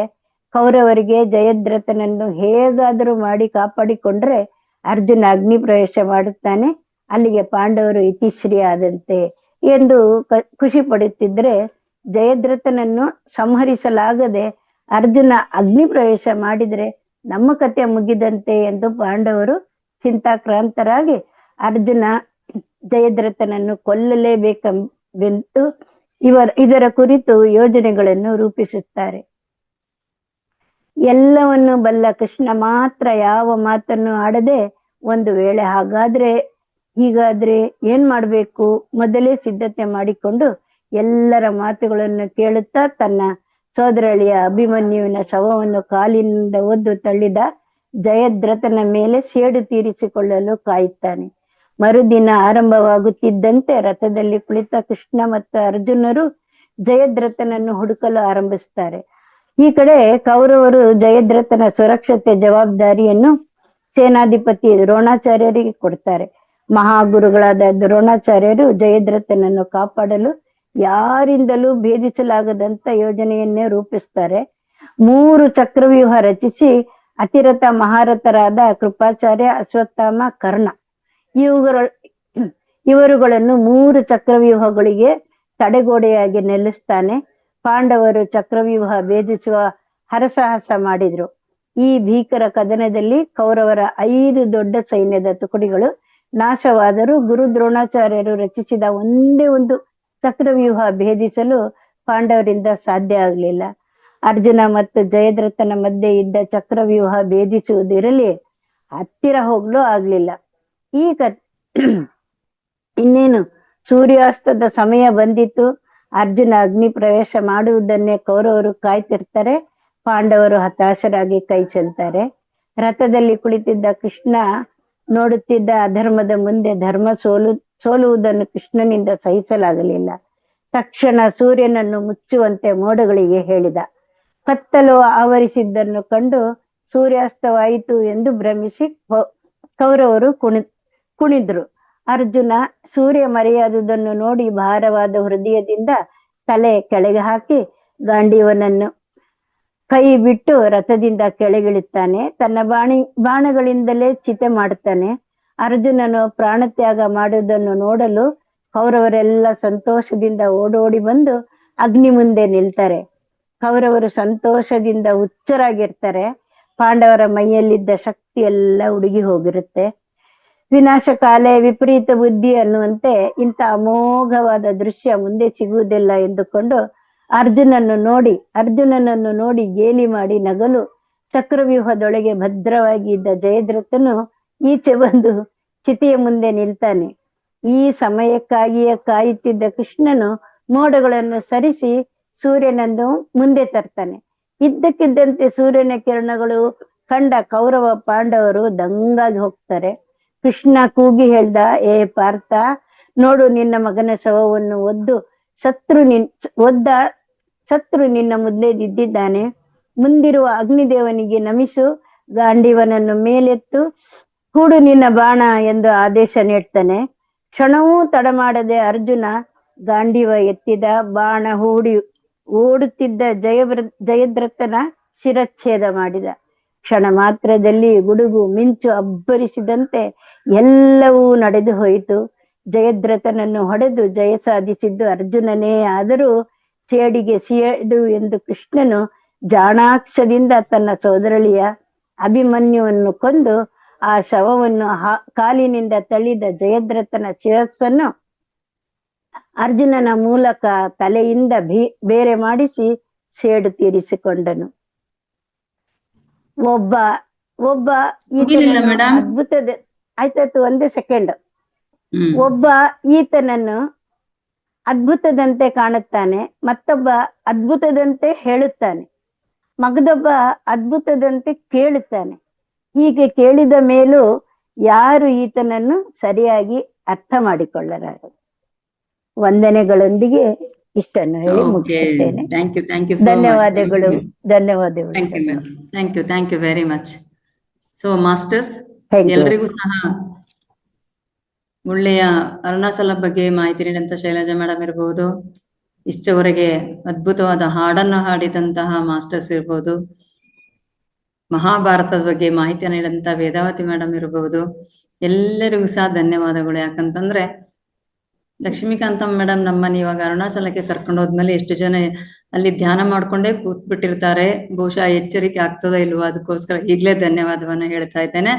ಹಾಗೇನೆ ಉಮಾ ಮೇಡಮ್ ಅವರು ಸಹ ಇವತ್ತು ಹೋಸ್ಟ್ ಆಗಿ ನಿರ್ವಹಣೆ ಮಾಡಿದ್ದಾರೆ, ಅವರಿಗೂ ಸಹ ಧನ್ಯವಾದಗಳನ್ನ ಹೇಳ್ತಾ, ಈಗ ನಮ್ಮ ತಿರುವಣ್ಣಾಮಲೈ ಕಾರ್ಯಕ್ರಮಕ್ಕೆ ಕೊಂಡೊಯ್ಯತಕ್ಕಂತಹ ಧ್ಯಾನ, ವಿಶೇಷ ಧ್ಯಾನವನ್ನ ನಮ್ಮ ಲಕ್ಷ್ಮೀಕಾಂತಮ್ಮ ಮೇಡಮ್ ಅವರು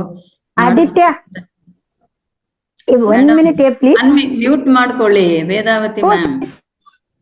ಹಾ, ಸೊ ಲಕ್ಷ್ಮೀಕಾಂತಮ್ಮ ಮೇಡಮ್ ಅವರಿಗೆ ಈ ವೇದಿಕೆಯ ಪರವಾಗಿ, ಎಲ್ಲ ಮಾಸ್ಟರ್ಸ್ ಪರವಾಗಿ ಹಾಗೂ ನನ್ನ ವೈಯಕ್ತಿಕವಾಗಿ ಸ್ವಾಗತವನ್ನ ಕೋರ್ತೇನೆ. Welcome ma'am. Lakshmikanta madam, start ಮಾಡಿ. ಅನ್ಮ್ಯೂಟ್ ಮಾಡ್ಕೊಳ್ಳಿ. 10:30 10:10ವರೆಗೆ ಮಾಡಿ ಎಂಡ್ ಮಾಡಿ, ಅಲ್ಲಿಗೆ ನಮ್ಮ ಕಾರ್ಯಕ್ರಮ ಕ್ಲೋಸ್. ಯಾಕೆ ಉಮಾ ಮ್ಯಾಮ್ ಅವರಿಗೆ ಯಾಕೆ ಹೋಸ್ಟ್ ಕೊಟ್ಟಿದ್ದೆ, ಅವರೆಲ್ಲ ಹೋಗಿದ್ರು ಅನ್ಸುತ್ತೆ. ಇನ್ನೊಮ್ಮೆ ಅವರಿಗೆ ಕೋಸ್ಟ್ ಕೊಡ್ತೇನೆ ಬಿಡಿ. ಹ್ಯಾಂಡ್ ರೈಸ್ ಮಾಡಿ ಲಕ್ಷ್ಮೀಕಾಂತಮ್ಮ ಮೇಡಮ್. ಹಿಂಗಿಂಗ್ ಅನ್ಬೇಡಿ, ಅಲ್ಲಿ ಆನ್ಲೈನ್ ಅಲ್ಲಿ ಹ್ಯಾಂಡ್ ರೈಸ್ ಮಾಡಿ. ಹಾ ಓಕೆ, ನಾನು ಕೋಸ್ಟ್ ಕೊಡ್ತೇನೆ ಅವರಿಗೆ. ಓಕೆ ಮ್ಯಾಮ್, ಮಾಡಿ. ಎಸ್.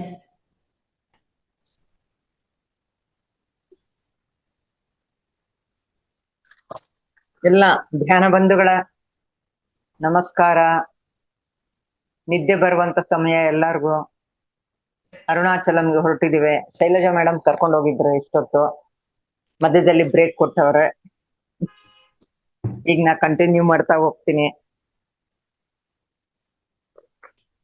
ಎಲ್ಲರೂ ಬಾರಿ ಉತ್ಸುಕತೆಯಿಂದ ಕಾದಿದ್ದೇವೆ. ಬಂದೇ ಬಿಡ್ತು ಇನ್ನೇನು 14, 29, ಇನ್ನೊಂದು 5-6 ದಿನ, ಒಂದೇ ವಾರ. ಈಗಾಗ್ಲೇ ಎಲ್ಲರೂ ಸಿದ್ಧತೆಗಳನ್ನು ಮಾಡ್ಕೊಳ್ತಾ ಇರ್ತಾರೆ. ಯಾವ ಬಟ್ಟೆ ಹಾಕೋಬೇಕು, ಹೆಂಗಿರ್ಬೇಕು, ಹೆಂಗ್ ಹೋಗ್ಬೇಕು, ಅಲ್ಲಿ ಚಳಿನಾ, ಮಳೆನಾ, ಗಾಳಿನಾ, ಬಿಸ್ಲಾ ಅಂತೇಳಿ. ಯಾರ್ಯಾರು ಬರ್ತಾರ ನಮ್ ಜೊತೆ, ಯಾರ್ಯಾರು ನೋಡ್ತೀವಿ ನಾವು, ತೆಲುಗುದವ್ರನ್ನ, ಕನ್ನಡದವ್ರನ್ನ, ತಮಿಳವ್ರನ್ನ ಅಂತೆಲ್ಲ. ತಮಿಳ್ನಾಡಿಗೆ ಹೊರಟಿದೀವಿ. ಇಲ್ಲಿ ಒಂದ್ ಗಮನಿಸಿದ್ದೇನು ಅಂದ್ರೆ, ನಮ್ಮ ಸಂಗೀತ ಧ್ಯಾನ ಯಜ್ಞಕ್ಕಿನ ನಾವು ತಿರುವಣ್ಣಾಮಲೈ ಸುತ್ತೋದೆ ನಮ್ಗೆ ಮನಸ್ಸಿನಲ್ಲಿ ಬಂದ್ಬಿಟ್ಟಿದೆ. ಎಲ್ಲಿ ಅಷ್ಟಲಿಂಗಗಳನ್ನ ಯಾವಾಗ ನೋಡ್ತೀವಿ, ಅಷ್ಟ ನಂದಿಗಳನ್ನ ಯಾವಾಗ ನೋಡ್ತೀವಿ, ರಮಣ ಮಹರ್ಷಿ ಆಶ್ರಮ, ಅಗಸ್ತ್ಯ ಮುನಿಗಳ ಆಶ್ರಮ ಇವೆಲ್ಲ ಯಾವಾಗ ನೋಡ್ತೀವಿ ಅನ್ನೋದೇ ಹೆಚ್ಚಿನ ಒಂದು ಮಹತ್ವ ಪಡ್ಕೊಂಡಿದೆ ನಮ್ಮಲ್ಲಿ. ಆದ್ರೂ ನಾವು ಈ ದಕ್ಷಿಣ ಭಾರತದಲ್ಲಿ ತುಂಬಾ ಚೆನ್ನಾಗಿ ನಡೀತಾ ಇರುವಂತ 2 ದಿನಗಳ ಕಾರ್ಯಕ್ರಮ, 15, 16, 17, 3 ದಿನಗಳು, ಆ ಒಂದು ಸಂಗೀತ ಕಾರ್ಯಕ್ರಮ ಇರ್ಬೋದು, ಅಥವಾ ಆಧ್ಯಾತ್ಮಿಕದ ಬಗ್ಗೆ ಇರ್ಬೋದು, ವಿವಿಧ ವಿಷಯಗಳ ನುರಿತ ತಜ್ಞರಿಂದ ಎಲ್ಲ ಕೇಳಿ ಆದ್ಮೇಲೆ ಕೊನೆಯ ದಿನ ನಾವು ರಾತ್ರಿ ಈ ಒಂದು ಗಿರಿ ವಲಯವನ್ನು ಸುತ್ತಲು ಹೊರಟಿದ್ದೇವೆ. ಎಲ್ಲರೂ ಸಿದ್ಧರಾಗಿದ್ದೀವಿ. ಈಗ ಶೈಲಜಾ ಮೇಡಮ್ ಹೇಳಿದ್ದಾರೆ, ಸುಮಾರು ಹೇಳಿದ್ದಾರೆ. ಅದನ್ನೆಲ್ಲ ಬಿಟ್ಟು ಮಿಕ್ಕಿದ್ದನ್ನ ನಾನು ಹೇಳ್ತಾ ಹೋಗ್ತೇನೆ. ಅವರೇ ಹೇಳಿದಾಗೆ ಶಿವ ಬ್ರಹ್ಮ ವಿಷ್ಣುಗಳ ಮಧ್ಯ ಜಗಳ ತಾರಕ್ಕೆ ಇರ್ತೋ. ಆವಾಗ ಶಿವ ಆ ಒಂದು ಅಗ್ನಿ ರೂಪದಲ್ಲಿ ದೊಡ್ಡ ಕಂಬ ಆಗಿ ನಿಂತು ಆದಿ ಅಂತೆ ಹುಡುಕಿ ಅಂತ ಹೇಳಿದ್ರಂತೆ. ಅದು ಒಂದು ಯುಗದಲ್ಲಿ. ನಂತರ ಬರ್ತಾ ಬರ್ತಾ ಬರ್ತಾ ಅದೇನಾಯ್ತು ಅಂದ್ರೆ, ನೆಕ್ಸ್ಟ್ ಯುಗದಲ್ಲಿ ಅದು ಬಂಗಾರದ ಶಿಲೆಯಾಗಿತ್ತಂತೆ. ನೋಡಿ, ರಾಜಮಹಾರ್ ಕಾಲದಲ್ಲಿ, ನಾವು ವಿಜಯನಗರ ಅರಸರ ಕಾಲದಲ್ಲಿ ಕೇಳ್ತಾ ಇದೀವಿ, ಮುತ್ತು ರತ್ನ ಹವಳ ಪಚ್ಚೆ ಚಿನ್ನ ಬೆಳ್ಳಿ ಎಲ್ಲ ದಾರಿಯಲ್ಲಿ, ಫುಟ್ಪಾತ್ಗಳಲ್ಲಿ, ದಾರಿಗಳಲ್ಲಿ ಹಾಕೊಂಡು ವ್ಯಾಪಾರ ಮಾಡ್ತಿದ್ರು ಅಂತ ಒಂದು ಯುಗದಲ್ಲಿ ಈ ಒಂದು ಬೆಟ್ಟನೂ ಸಹ ಚಿನ್ನದ ಬೆಟ್ಟ ಆಗಿತ್ತಂತೆ. ತದನಂತರ ಬರ್ತಾ ಬರ್ತಾ ಬರ್ತಾ ತಾಮ್ರದ ಬೆಟ್ಟ ಆಯ್ತಂತೆ. ಈಗ ನಮ್ಮ ಕಲಿಯುಗದಲ್ಲಿ ಗೊತ್ತಲ್ಲ, ಬರ್ತಾ ಬರ್ತಾ ಕಲ್ಲು ಮಣ್ಣು ಗಿಡ ಮರಗಳ ರೂಪದಲ್ಲಿ ಆ ಒಂದು ಗಿರಿ ನಿಂತಿದೆ, ಬೆಟ್ಟ. ಆದರೂ ಏನು ಹೇಳ್ತೀವಿ ಅಂದ್ರೆ, ಶಿವನೇ ಆ ಬೆಟ್ಟ, ಶಿವನೇ ಆ ಬೆಟ್ಟ ಶಿವನೇ ಅಂತ ಹೇಳಿ ನಾವು ಪೂಜೆ ಮಾಡ್ತೀವಿ, ನಮಸ್ಕಾರ ಮಾಡ್ತೀವಿ, ಸುತ್ತು ಪ್ರದಕ್ಷಿಣೆ ಹಾಕ್ತಾ ಇದೀವಿ. ಇದು ಎಷ್ಟು ಹಳೇದು ಅಂದ್ರೆ, ಹೆಚ್ಚು ಕಡಿಮೆ 350 ಕೋಟಿಯಷ್ಟು ಹಳೇದಂತೆ ಇದು. ಅಷ್ಟು ಕೋಟಿ ವರ್ಷ ಹಳೇದ ಭೂಮಿ ಇದು. ಅಮೆರಿಕನ್ ಸೈಂಟಿಸ್ಟ್ಗಳು ಅಲ್ಲಿನ ಕಲ್ಲು ಮಣ್ಣು ಗಿಡ ಮರ ಎಲ್ಲ ತಗೊಂಡೋಗಿ ಸಂಶೋಧನೆ ನಡೆಸಿದಾಗ, ಹಿಮಾಲಯ ಪರ್ವತಕ್ಕಿಂತ ಅದರ ಉಗಮ ಏನು ಆಯ್ತು ಅದಕ್ಕಿಂತ ಅಷ್ಟು ಹಳೇದು ಈ ಒಂದು ಗಿರಿ, ತಿರುವಣ್ಣಾಮಲೆಯಲ್ಲಿರುವ ಈ ಒಂದು ಬೆಟ್ಟ ಅಂತ ಹೇಳ್ತಾರೆ. ಇದು 14 ಕಿಲೋಮೀಟರ್ ಅಷ್ಟಿದೆ. ನಿಮ್ಮನ್ನೆಲ್ಲ ಕರ್ಕೊಂಡು ಹೊರಟಿದ್ದೀನಿ ಈಗ ನಾನು. ಎಲ್ಲರೂ ರೆಡಿ ಆಗಿದ್ದೀರಾ? 14 ಕಿಲೋಮೀಟರ್ ಸುತ್ತಬೇಕಾ ಅಂತ. ಆದ್ರೂ ಒಂದು ಏನೋ ಉತ್ಸುಕತೆ, ಎಲ್ಲಾರು ನಮ್ ಜೊತೆಯಲ್ಲಿದ್ದಾರೆ, ನಡಿಯಪ್ಪ ನಡೆದೇ ಬಿಡೋಣ. ಹೆಂಗಿದ್ರು ರಾತ್ರಿ ಹೊತ್ತು ತಂಪಾಗಿದೆ, ಗಾಳಿ, ಸುತ್ತು ಜನ ನೆರೆದಿದ್ದಾರೆ, ಇನ್ನೂ ಜನ ಓಡಾಡ್ತಾನೆ ಇದ್ದಾರೆ. ಯಾಕಂದ್ರೆ ಬೆಟ್ಟದಲ್ಲಿ ರಾತ್ರಿ ಬೆಳಗ್ಗೆ ಏನೂ ಇಲ್ಲ, ಅದಕ್ಕೆ ಟೈಮ್. ಓಡಾಡ್ತಾ ಇದ್ದಾರೆ ಜನ. ಅಲ್ಲಲ್ಲ ಲೈಟ್ಗಳಿದೆ, ಅಂಗಡಿಗಳು ತೆರೆದಿವೆ. ಕೆಲವು ಕಡೆ ಸನ್ಯಾಸಿಗಳು, ಋಷಿಗಳು, ಮುನಿಗಳು, ಸಾಧು ಸಂತರು ಎಲ್ಲ ಕೂತಿದ್ದಾರೆ ಅಲ್ಲಲ್ಲಿ. ಕೆಲವರು ಮಲಗಿದ್ದಾರೆ. ಅನೇಕ ಆಲಯಗಳಲ್ಲಿ ಇನ್ನೂ ಆ ಒಂದು ಬೆಳಕು, ಆ ಒಂದು ಶಬ್ದ ಕೇಳಿ ಬರ್ತಾ ಇದೆ. ಹೀಗೆ ಅದೇ ರೀತಿ ಸಾಕ್ತಾ ಹೋಗ್ತಾ ಇದೀವಿ. ಈ 14 ಕಿಲೋಮೀಟರ್ ಯಾಕೆ ಅಂತೇಳಿ ಕೆಲವ್ರ ಮನಸ್ಸಿನಲ್ಲಿ ಪ್ರಶ್ನೆ ಬಂತು. ಯಾಕಿರ್ಬೋದು 14 ಕಿಲೋಮೀಟರ್? ಟಕ್ಕಂತ ಯಾರೋ ಹೇಳಿದ್ರು, 14 ವರ್ಷ ಪಾಂಡವರು ವನವಾಸ ಮಾಡಿದ್ರು. ರಾಮ 14 ವರ್ಷ ವನವಾಸ ಮಾಡಿದ. ಇದಕ್ಕೂ 14 ಕಿಲೋಮೀಟರ್ ಇದೆ. ಏನು ಕಾರಣ? ನಾವು ಅಲ್ಲಿ ಬರಿಗಾಲಲ್ಲಿ ನಡಿತೀವಿ. ಇತ್ತೀಚೆಗೆ ಸಾಕೊಂಡು ಓಡಾಡ್ತಾ, ಇನ್ನು ಕೆಲವರು ಹೋಗ್ಬೇಕು ಅಂತ ಆಸೆ ಇದೆ. ನೋಡಿ, ಎಷ್ಟೋ ಜನ ಆಟೋ ಹತ್ಕೊಂಡು ಓಡಾಡ್ತಾ ಇದ್ದಾರೆ. ನಮ್ಮ ಕಾಲು ಪಾದದಲ್ಲಿ ಶನಿಯ ವಾಸ, ಶನಿ ಮಹಾತ್ಮನ ವಾಸಸ್ಥಾನ ಅಂತೆ ಅಲ್ಲಿ. ಸೊ ನಾವು ಬರಿಗಾಲಲ್ಲಿ ನಡೆಯುವುದರಿಂದ ಶನಿ ಕಾಟ ಇದ್ರೆ ಏನಾಗುತ್ತೆ ಹೇಳಿ, ಕೇಳಿದೀವಲ್ಲ ನಾವು. ಸೊ ಈ ಪಾಂಡವರು ಪಡೆದಂತ ಒಂದು ವನವಾಸ ಆಗ್ಲಿ, ರಾಮ ಅನುಭವಿಸಂತ ವನವಾಸ ಆಗ್ಲಿ ಬರದಾ ಇರ್ಲಿ ಅಂತ ಹೇಳಿ ನಾವು ಬರಿಗಾಲಲ್ಲಿ ನಡೀತೀವಿ. ಅದು 14 ವರ್ಷದ ಒಂದು, ಯಾಕೆ ನಾವು ಮನಸ್ಸಿನಲ್ಲಿ ಪ್ರಶ್ನೆ ಹೇಳಿದೆ ಅಂದ್ರೆ ಇದು. ಅದೇ ಅಲ್ಲದೆ ಪಾರ್ವತಿ ದೇವಿಯೇ ಬಂದು ಗಿರಿ ಪ್ರದಕ್ಷಿಣೆ ಮಾಡಿ ತಪಸ್ಸು ಮಾಡಿ ಲಿಂಗವನ್ನು ಪ್ರತಿಷ್ಠಾಪಿಸಿದಂತ ಸ್ಥಳ. ಇಲ್ಲಿ ನಡೀತಾ 1.5 ಕಿಲೋಮೀಟರ್ 2 ಕಿಲೋಮೀಟರ್ ಒಳಗೆ ಅಲ್ಲಲ್ಲಿ ನಮಗೆ ಅಷ್ಟಲಿಂಗಗಳು ಸಿಗುತ್ತೆ, ಅಷ್ಟ ನಂದಿಗಳು ಸಿಗ್ತಾರೆ. ಇವ್ರನ್ನೆಲ್ಲ ದರ್ಶನ ಮಾಡ್ಕೊಳ್ಳೋಣ. ಹಾಗೆ ನಡೀತಾ ಏನೋ ಶಬ್ದಗಳು ಬರ್ತಾ ಇರ್ತದೆ. ಅಂದ್ರೆ ಒಂದು ದೈವೀಕತೆ ಇರುವಂತ ಶಬ್ದಗಳು. ಕಾರಣ ಅಲ್ಲಿ ಮಹಾನ್ ಋಷಿ ಮುನಿಗಳು, ಮಹಾನ್ ಯೋಗಿಗಳು ಅಲ್ಲಿ ತಪಸ್ಸು ಮಾಡಿದಂತ ಸ್ಥಳ. ಅಗತ್ಯ ಮುನಿ ಇರ್ಬೋದು, ಭೃಗು ಮುನಿ ಇರ್ಬೋದು, ರಮಣ ಮಹರ್ಷಿ ಅವರಿರ್ಬೋದು. ಈ ರೀತಿ ಅನೇಕ ಅವಧೂತರು ಯೋಗಿಗಳು ಅಲ್ಲಿ ತಪಸ್ಸು ಮಾಡಿದಂತ ಸ್ಥಳ. ಅವರು ಸೂಕ್ಷ್ಮ ಶರೀರದಲ್ಲಿ ಇವತ್ತು ಅಲ್ಲಿದ್ದಾರೆ. ಎಷ್ಟು ಆಶ್ಚರ್ಯ ಆಗುತ್ತೆ ನೋಡಿ. ಎಲ್ಲೋ ಒಂದ್ ಕಡೆ ನಮಗೆ ಅದು ಕಣ್ಣಿನ ಮುಂದೆ ತುಂಬ್ತಾ ಇದೆ. ಓ, ನಡೀತಾ ಇದಾರ ಇವರು, ಆಗಸದಲ್ಲಿ ತೇಲ್ತಾ ಇದ್ದಾರೆ ಅಂತ ನಮ್ಮ ಭಾವನೆ. ಇಲ್ಲಿ ದೂರ್ವಾಸ ಮುನಿಗಳು ತಪಸ್ಸು ಮಾಡಿದ್ದಾರೆ. ಹಾಗೆ ಮುಂದೆ ಹೋಗ್ತಾ ನಾವು ದೇವಸ್ಥಾನದಲ್ಲಿ ಶಕ್ತಿ ಗಣಪತಿ ಅಂತಿದೆ. ಆ ಶಕ್ತಿ ಗಣಪತಿಗೆ ನಮಸ್ಕಾರ ಹಾಕುದು.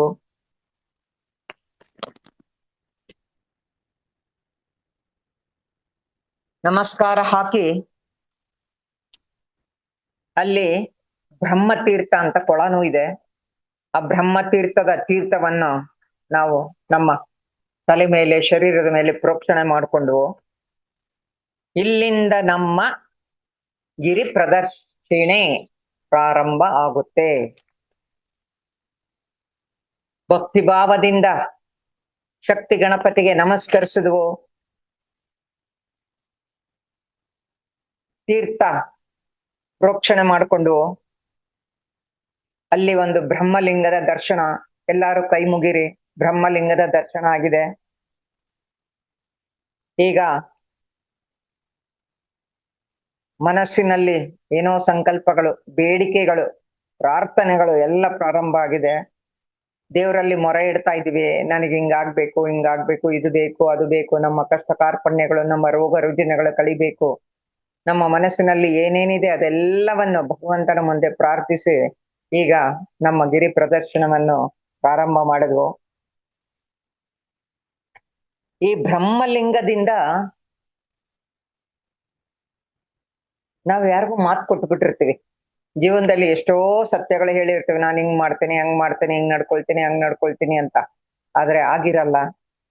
ಆಮೇಲೆ ಸಿಕ್ಕ ದೇವರಿಗೆಲ್ಲ ಹರಕೆ ಮಾಡ್ಕೊಂಡಿರ್ತೀವಿ. ತುಂಬಾ ಆಸೆಗಳು, ಇದ್ ನೆರವೇರಿಸ್ಕೊಟ್ಬಿಟ್ರೆ ನಾನು ಹಿಂಗ್ ಮಾಡ್ತೀನಪ್ಪ ಅಂತೆಲ್ಲ ಹರಕೆಗಳು ಕಟ್ಕೊಂಡಿರ್ತೀವಿ. ಆದ್ರೆ ಎಷ್ಟೋ ಹರಕೆಗಳನ್ನ ನಾವು ತೀರ್ಸಕ್ಕೂ ಆಗೋದಿಲ್ಲ. ಈ ಬ್ರಹ್ಮಲಿಂಗವನ್ನು ನಾವು ಪೂಜಿಸಿ ಪ್ರಾರ್ಥಿಸುವುದರಿಂದ ನಾವೇನು ಮಾತಾಡಿದೀವಲ್ಲ, ಭಾಷೆ ಕೊಟ್ಟಿದೀವಲ್ಲ, ಮಾತು ಕೊಟ್ಟಿದೀವಲ್ಲ, ಹರಕೆ ತೀರ್ಸಿಲ್ವಲ್ಲ, ಈ ದೋಷಗಳೆಲ್ಲ ಪರಿಹಾರ ಆಗುತ್ತೆ.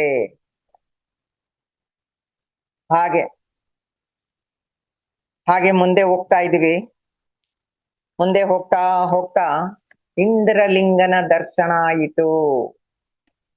ಈ ಇಂದ್ರಲಿಂಗವನ್ನು ಯಾರು ಪ್ರತಿಷ್ಠಾಪಿಸಿದ್ದಾರೆ ಗೊತ್ತಾ? ಸಾಕ್ಷಾತ್ ದೇವೇಂದ್ರನೇ ಬಂದಿದ್ದಾರೆ. ಸಾಕ್ಷಾತ್ ದೇವೇಂದ್ರನೇ ಬಂದು ಈ ಒಂದು ಇಂದ್ರಲಿಂಗವನ್ನು ಪೂಜಿಸಿ ಪ್ರತಿಷ್ಠಾಪಿಸಿ ಅಲ್ಲಿ ಪ್ರತಿಷ್ಠಾಪಿಸಿರುವಂತ ಒಂದು ಲಿಂಗ. ಈ ಲಿಂಗಕ್ಕೆ ಅಧಿದೇವತೆ ಶುಕ್ರ ಮತ್ತು ಸೂರ್ಯ. ಈ ಲಿಂಗದ ದರ್ಶನ ಮತ್ತು ಪ್ರಾರ್ಥನೆಯಿಂದ ಉದ್ಯೋಗದಲ್ಲಿ ಅತ್ಯುನ್ನತ ಸ್ಥಾನ ಮತ್ತು ದೀರ್ಘಾಯುಷ್ಯದ ಪ್ರಾಪ್ತಿಯಾಗುತ್ತದೆ. ಎಲ್ಲರೂ ಬೇಡ್ಕೊಳ್ತಾ ಇದೀವಿ, ನಾನು ಮಾಡ್ತಾ ಇರೋ ಕೆಲಸದಲ್ಲಿ ನನಗೆ ಪ್ರಮೋಷನ್ ಸಿಗ್ಲಿ, ಅತ್ಯುನ್ನತ ಸ್ಥಾನ ಸಿಗಲಿ, ಮತ್ತೆ ದೀರ್ಘಾಯುಷ್ಯ ಸಿಗ್ಲಿ ಅಪ್ಪ ನಮ್ಗೆ ಅಂತ ನಾವು ಪ್ರಾರ್ಥನೆ ಮಾಡ್ತಾ ಇದೀವಿ. ತದನಂತರ ಹಾಗೆ ಮುಂದಕ್ಕೆ ಹೋಗೋಣ. ಹೋಗ್ತಾ ಹೋಗ್ತಾ ಅಗ್ನಿಲಿಂಗದ ದರ್ಶನ. ಇಲ್ಲಿದೆ ನೋಡಿ ಅಗ್ನಿಲಿಂಗ. ಇದರ ಅಧಿಪತಿ ಚಂದ್ರ. ಈ ಅಗ್ನಿಲಿಂಗವನ್ನು ನಾವು ಪೂಜಿಸಿ ಪ್ರಾರ್ಥಿಸುವುದರಿಂದ ಆಪತ್ಕಾಲದಲ್ಲಿ ನಮ್ಮನ್ನು ಕಾಪಾಡುತ್ತಾನೆ. ಹಾಗೆ ಮುಂದೆ ಹೋಗ್ತಾ ಹೋಗ್ತಾ ನಮಗೆ ಒಂದು ಆಶ್ರಮ ಸಿಗುತ್ತೆ, ಶ್ರೀ ತೀರ್ಥೇಂದ್ರ ಸ್ವಾಮಿ ಆಶ್ರಮ ಅಂತೇಳಿ. ಇವರು ಅವಧೂತರು, ಅವಧೂತ ಸ್ವರೂಪಿಗಳು. ಹಾಗೆ ಅಲ್ಲಿಯೇ ಜಟಾಸ್ವಾಮಿ ದೇವಸ್ಥಾನ. ಎಲ್ಲರೂ ಕೈ ಮುಗಿತೀವಿ, ಪ್ರೇಯರ್ ಮಾಡ್ಕೊಳ್ತೀವಿ. ಮುಂದೆ ದಕ್ಷಿಣ ಮೂರ್ತಿ ಆಲಯ. ಇವೆಲ್ಲ ಇತ್ತೀಚೆಗೆ ನಿರ್ಮಿಸಿರೋದಲ್ಲ, 100, 200, 300, 400, 500 ವರ್ಷಗಳದಲ್ಲ. ತುಂಬಾ ಪುರಾತನವಾದದ್ದು, 1500 ವರ್ಷಗಳ ಇತಿಹಾಸ ಇದೆ ಇವಕ್ಕೆಲ್ಲ. ಅಷ್ಟು ಹಳೆಯದಾದ ಈ ಒಂದು ಆಶ್ರಮಗಳು ಇಲ್ಲಿದೆ. ಭಗವಾನ್ ರಮಣ ಮಹರ್ಷಿಗಳ ಆಶ್ರಮವು ಕಾಣುತ್ತಿದೆ ನೋಡಿ ಅಲ್ಲಿ. ಬನ್ನಿ ಹಾಗೆ ಒಳಗೆ ಹೋಗೋಣ. ಭಗವಾನ್ ರಮಣ ಮಹರ್ಷಿ ಆಶ್ರಮದಲ್ಲಿ ಎಲ್ಲಾ ಕಾರ್ಯಗಳು ನಡೀತಾ ಇದೆ. ಎಷ್ಟೋ ಜನ ಮೌನವಾಗಿ ಕುಳಿತಿದ್ದಾರೆ. ಒಂದು ಸಾರಿ ಅಬ್ದುಲ್ ಕಲಾಂ ಅವರು ಹೋಗಿದ್ರಂತೆ ರಮಣ ಮಹರ್ಷಿಗಳ ಹತ್ರ. ಅವಾಗ ಹೇಳಿದ್ರಂತೆ ರಮಣ ಮಹರ್ಷಿಗಳು, ಹೂ ಆಮ್ ಐ, ನಾನು ಯಾರು ಅಂತ ನೀನು ತಿಳ್ಕೊಂಡು ಬಾ ಅಂತ ಹೇಳಿ ಅಷ್ಟೇ ಅಂತೆ ಮಾತಾಡೋದು. ಯಾರೇ ಹೋದ್ರು ಅಷ್ಟೇ ಮಾತಾಡ್ತಾ ಇದ್ದಿದ್ದು. ಅಷ್ಟು ಅಲ್ಲಿ ಮೌನಕ್ಕೆ ಆದ್ಯತೆ. ರಮಣ ಮಹರ್ಷಿಗಳ ಆಶ್ರಮ ದರ್ಶನ ಆಗಿದೆ. ಭಕ್ತಿಯಿಂದ ಕೈ ಮುಗಿತಾ ಇದ್ದೀವಿ. ಮುಂದೆ ಸಾಕ್ತಾ ಸಾಕ್ತಾ ವಿನಾಯಕನ ಆಲಯವಿದೆ. ಈ ವಿನಾಯಕನ ಆಲಯದಲ್ಲಿ ಮಹಾನ್ ವಿನಾಯಕ ಸ್ವಾಮಿಗೆ ಮೀನಾಕ್ಷಿ ದೇವಿ ಮತ್ತು ಸುಂದರೇಶ್ವರರೇ ಪ್ರತ್ಯಕ್ಷವಾಗಿ ಗಣಪತಿಗೆ ಊಟ ನೀಡಿದಂತ ಸ್ಥಳ. ಎಲ್ಲರೂ ನಮಸ್ಕಾರ ಮಾಡಿದ್ವು. ಈ ಒಂದು ಲಿಂಗಗಳ ಮಹತ್ವ ಮನಸ್ಸಿನಲ್ಲಿ ತುಂಬಿದೆ. ನಮಗೇನೋ ಒಂದು ನಾವು ಕೇಳ್ಕೊಂಡಿದ್ದು ನಮಗ್ ಲಭಿಸ್ತಾ ಇದೆ ಅನ್ನೋ ಒಂದು ಭಾವನೆ ಮನಸ್ಸಿನಲ್ಲಿ ಮೂಡಿದೆ. ಹಾಗೆ ಸಾಕ್ತಾ ಇದೀವಿ ಮೌನದಲ್ಲಿ. ಮುಂದೆ ಹೋಗ್ತಾ ಒಂದು ದ್ರೌಪದಿ ಗುಡಿ ಸಿಗುತ್ತೆ. ಇದು ತುಂಬಾ ಶಿಥಿಲಾವಸ್ಥೆಯಲ್ಲಿದೆ. ಇಲ್ಲಿ ಪಾಂಡವರು ಶಿವಾರಾಧನೆ ಮಾಡ್ತಾ ಇದ್ರು. ಪಾಂಡವರು ಪ್ರತಿಷ್ಠಾಪಿಸಿದ ಲಿಂಗನೂ ಇಲ್ಲಿದೆ. ಇಲ್ಲಿಂದ ನಾವು ಆ ಬೆಟ್ಟವನ್ನು, ಗಿರಿಯ ಇದಮುಖ ದರ್ಶನ ಆಗುತ್ತೆ ನಮ್ಗೆ. ಅದನ್ನ ಇದಮುಖ ದರ್ಶನ ಅಂತ ಕರೀತಾರೆ.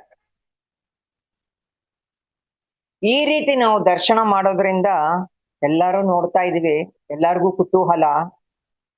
ಈ ಒಂದು ಆಲಯದಿಂದ ಆ ಒಂದು ಗಿರಿನ ಎಲ್ಲರೂ ನೋಡಿದು ಮನಸ್ಸಿನಲ್ಲಿ ನಮಸ್ಕಾರ, ಕೈ ಮುಗಿತಾ ಇದೀವಿ. ಈ ಒಂದು ದರ್ಶನದಿಂದ ನಮ್ಮ ಕೆಲಸಗಳಲ್ಲಿ ದೋಷಗಳು ಪರಿಹಾರ ಆಗುತ್ತವೆ, ಮಾನಸಿಕ ದೋಷಗಳು ಮಾಯವಾಗುತ್ತವೆ. ಕಾರಣ ಇಲ್ಲಿ ಭೃಗು ಮಹರ್ಷಿಗಳು ಒಂದು ಪಾಪಕೃತ್ಯವನ್ನು ಮಾಡಿರ್ತಾರೆ. ಅಹಲ್ಯೆ ಬಗ್ಗೆ ತಮಗೆ ಗೊತ್ತಿದೆ. ಅಹಂಕಾರ ಇತ್ತು. ಪಾಪಕೃತ್ಯ ಮಾಡಿದ ಮೇಲೆ ಅವರಿಗೆ ಅರಿವಾಯಿತು, ನಾನು ಈ ಪಾಪಕೃತ್ಯವನ್ನು ಹೋಗ್ಲಾಡಿಸ್ಕೋಬೇಕು, ನನ್ನ ಅಹಂಕಾರವನ್ನ ಕಡಿಮೆ ಮಾಡ್ಕೋಬೇಕು ಅಂತ ಹೇಳ್ಬಿಟ್ಟು ಇಲ್ಲಿಗೆ ಬಂದು ಈ ಬೆಟ್ಟಕ್ಕೆ ಬಂದು ತಪಸ್ಸು ಮಾಡಿದ್ರಂತೆ. ಆವಾಗ ಅವರಿಗೆ ಹುಚ್ಚಿಡ್ದಂಗಾಗಿತ್ತಂತೆ ಮನಸ್ಸು. ಇಲ್ಲಿ ಬಂದು ತಪಸ್ಸು ಮಾಡಿದ ಮೇಲೆ, ತಪಸ್ಸು ಅಂದ್ರೆ ಅನೇಕ ವರ್ಷಗಳು ತಪಸ್ಸು ಮಾಡಿದ ಮೇಲೆ ಅವರಿಗೆ ಪ್ರಾಯಶ್ಚಿತ್ತ ಆಯ್ತಂತೆ. ಅವರಿಗೆ ಹಿಡಿದಿದ್ದ ಹುಚ್ಚು ಹೋಯ್ತಂತೆ, ಅಹಂಕಾರನೂ ಕಡಿಮೆ ಆಯ್ತಂತೆ. ಸೊ ಇಲ್ಲಿ ಗೊತ್ತಾಗುತ್ತೆ ನೋಡಿ, ನಾವು ಈ ಒಂದು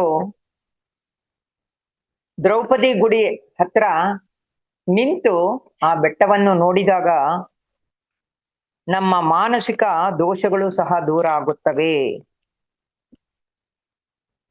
ಇದನ್ನೆಲ್ಲ ಮನಸ್ಸಿನಲ್ಲಿ ತುಂಬಿಕೊಂಡು ಹಾಗೆ ಸಾಕ್ತಾ ಇದ್ದೀವಿ. ಯಮಲಿಂಗ ದರ್ಶನ, ಯಮಲಿಂಗ ಸಿಕ್ಕಿತು, ಯಮಲಿಂಗದ ಆಲಯ ಸಿಕ್ಕಿತು. ಈ ಯಮಲಿಂಗವನ್ನು ಯಮಧರ್ಮರಾಜನೇ ಬಂದು ಅಲ್ಲಿ ಪ್ರತಿಷ್ಠಾಪಿಸಿದ್ದಾರೆ. ಇದನ್ನು ಪೂಜಿಸಿ ಪ್ರಾರ್ಥಿಸುವುದರಿಂದ ಅಪಮೃತ್ಯು ದೋಷ ನಿವಾರಣೆ ಆಗುತ್ತೆ. ಅಂಗಾರಕ ಋಣ ವಿಮೋಚನ ಸ್ತೋತ್ರವನ್ನ ಇಲ್ಲಿ ಪಠಿಸಿದರೆ ಆರ್ಥಿಕ ಸಮಸ್ಯೆಗಳಿಂದ ನಾವು ಹೊರಬರ್ತೇವೆ. ಮಂಗಳ ಗ್ರಹ ಇದರ ಅಧಿಪತಿ. ಈ ಒಂದು ಲಿಂಗದ ಎದುರುಗಡೆ ಈ ಕಡೆ ಆ ಕಡೆ ತಿರುಗಿ ನೋಡಿದ್ರೆ ಒಂದು ಸ್ಮಶಾನ ಕಾಣುತ್ತದೆ. ಆ ಸ್ಮಶಾನದಲ್ಲಿ ಹಲವಾರು ಸಿದ್ಧ ಪುರುಷರ ಒಂದು ಸಮಾಧಿಗಳನ್ನು ನಾವು ಕಾಣಬಹುದು. ದೂರದಿಂದಲೇ ಎಲ್ಲರಿಗೂ ನಮಸ್ಕಾರ ಮಾಡ್ತಾ ಇದ್ದೀವಿ. ಹಾಗೆ ಸಾಕ್ತಾ ಸಾಕ್ತಾ ಒಂದು ನಂದಿಯ ವಿಗ್ರಹ ಸಿಗುತ್ತೆ. ಇಲ್ಲಿ ಅಷ್ಟ ನಂದಿಗಳು ಇವೆ. ಕೆಲವು ಕಾಣುತ್ತವೆ, ಕೆಲವು ಆ ಮರ ಗಿಡಗಳ ಮಧ್ಯೆ ಇದೆ. ಅದನ್ನು ಸಹ ನಾವು ಹುಡ್ಕೊಂಡು ಹೋಗೋಣ. ಸಾಕ್ತಾ ಸಾಕ್ತಾ ಮನಸ್ಸಿನಲ್ಲಿ ಏನೋ ಒಂದು ದೈವತ್ವದ ಭಾವನೆ. ಇಷ್ಟು ಪುಣ್ಯ ಮಾಡಿದ್ವ ನಾವು ಈ ಒಂದು ಬೆಟ್ಟಕ್ಕೆ ಬರಲು. ಆ ಒಂದು ಅರುಣಾಚಲನ್ನ ಶಿವನ ದರ್ಶನಕ್ಕೆ ಈ ಒಂದು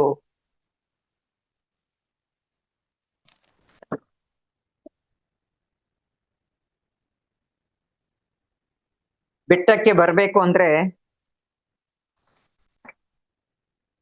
ಹಿಂದಿನ ಜನ್ಮದ ಪುಣ್ಯ ಇರ್ಬೇಕು ನಮ್ಗೆ. ತಿರುವಣ್ಣಾಮಲೈ ಬರೋದಿಕ್ಕೆ ಅಥವಾ ತಿರುವಣ್ಣಾಮಲೈ ಅಂತ ಪದ ಉಚ್ಚರಿಸಲು ಸಹ ಪೂರ್ವ ಜನ್ಮದ ಪುಣ್ಯ ಇರ್ಬೇಕು ನಮ್ಗೆ. ಹಾಗೆ ಸಾಕ್ತಾ ಸಾಕ್ತಾ ಧೂರ್ವಾಸ ಮುನಿಗಳ ಆಶ್ರಮ ಸಿಗುತ್ತೆ. ಆ ಆಶ್ರಮದಲ್ಲಿ ದೂರ್ವಾಸ ಮುನಿಗಳ ವಿಗ್ರಹವೂ ಇದೆ. ಅಲ್ಲಿ ನಮಸ್ಕರಿಸಿ ಮತ್ತೆ ಮುಂದೆ ಸಾಕ್ತಾ ಇದ್ದೀವಿ. ಇಲ್ಲಿ ಒಂದು ನಂದಿ ಕಾಣಿತು, ನಂದಿ ವಿಗ್ರಹ. ಈ ನಂದಿ ವಿಗ್ರಹ ಜಲ ಸಂಬಂಧಿತ ನಂದಿ ಆಗಿರುತ್ತೆ. ಹಾಗೆ ನಮಸ್ಕಾರ ಹಾಕಿ ಮುಂದೆ ಸಾಕ್ತಾ ಇದ್ದೀವಿ. ಮತ್ತೆ ಇನ್ನೊಂದು ನಂದಿ ಸಿಕ್ಕಿತು.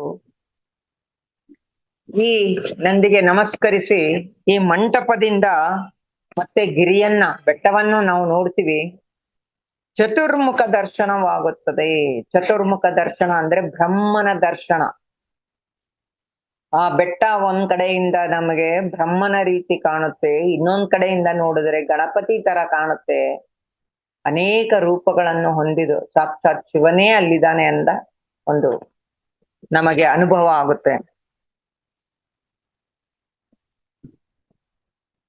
ಈ ರೀತಿಯ ದರ್ಶನ ಮಾಡೋದ್ರಿಂದ ನಮಗೆ ಏಕಾಗ್ರತೆ ಕೊರತೆ ಇದ್ರೆ ಅದು ಪರಿಹಾರ ಆಗುತ್ತದೆ. ಎಲ್ಲ ನಮಸ್ಕಾರ ಮಾಡುದು, ನಮಗೆ ಏಕಾಗ್ರತೆಯನ್ನು ಕೊಡಪ್ಪ ಅಂತ ಬೇಡ್ಕೊಂಡು ಹಾಗೆ ಸಾಕ್ತಾ ಸಾಕ್ತಾ ಕಾಲುಗಳು ಕೆಲವರಿಗೆ ನೋವು ಬಂದಿದೆ, ಆದ್ರೂ ನಾವು ಸಾಕ್ತಾ ಇದೀವಿ ಉತ್ಸುಕತೆಯಿಂದ. ಕಾರಣ ಇಷ್ಟೊಂದು ಮಹತ್ವ ಇದೆ ಅಂತ ಗೊತ್ತಾಯ್ತು. ಇನ್ನ ಏನೋ ಇದೆ, ಇನ್ನ ಲಿಂಗಗಳಿದೆ, ನಂದಿಗಳಿದೆ, ಇನ್ನ ಬೆಟ್ಟನ ಯಾವ ಡೈರೆಕ್ಷನ್ ಇಂದ ನೋಡ್ಬೇಕು ಅಂತ ಹೇಳಿ ಮಾತಾಡ್ತಾ ಸಾಕ್ತಾ ಇದೀವಿ. ನೈಋತ್ಯ ಲಿಂಗ ಸಿಕ್ಕಿತು. ಈ ನೈಋತ್ಯ ಲಿಂಗವನ್ನ ಯಾರು ಪ್ರತಿಷ್ಠಾಪಿಸಿರೋದು? ರಾಕ್ಷಸರ ರಾಜ, ರಾಕ್ಷಸರುಗಳಿಗೆ ಆದಂತ ರಾಜ ಇದನ್ನ ಪ್ರತಿಷ್ಠಾಪಿಸಿದ್ದಾನೆ. ಇದರ ಅಧಿಪತಿ ರಾಹು. ಈ ರಾಕ್ಷಸ ಪಿಶಾಚ ದೋಷಗಳು ನಮ್ಮಲ್ಲಿದ್ದರೆ ಇವೆಲ್ಲ ಹೋಗಿ ನಮಗೆ ಒಳ್ಳೆಯ ಭಾವನೆಗಳು ಬರುತ್ತವೆ, ಪ್ರತಿಷ್ಠೆಗಳು ನಮಗೆ ಲಭ್ಯ ಆಗುತ್ತೆ ಅಂತ ನಾವು ಇದನ್ನ ಪ್ರಾರ್ಥಿಸೋಣ.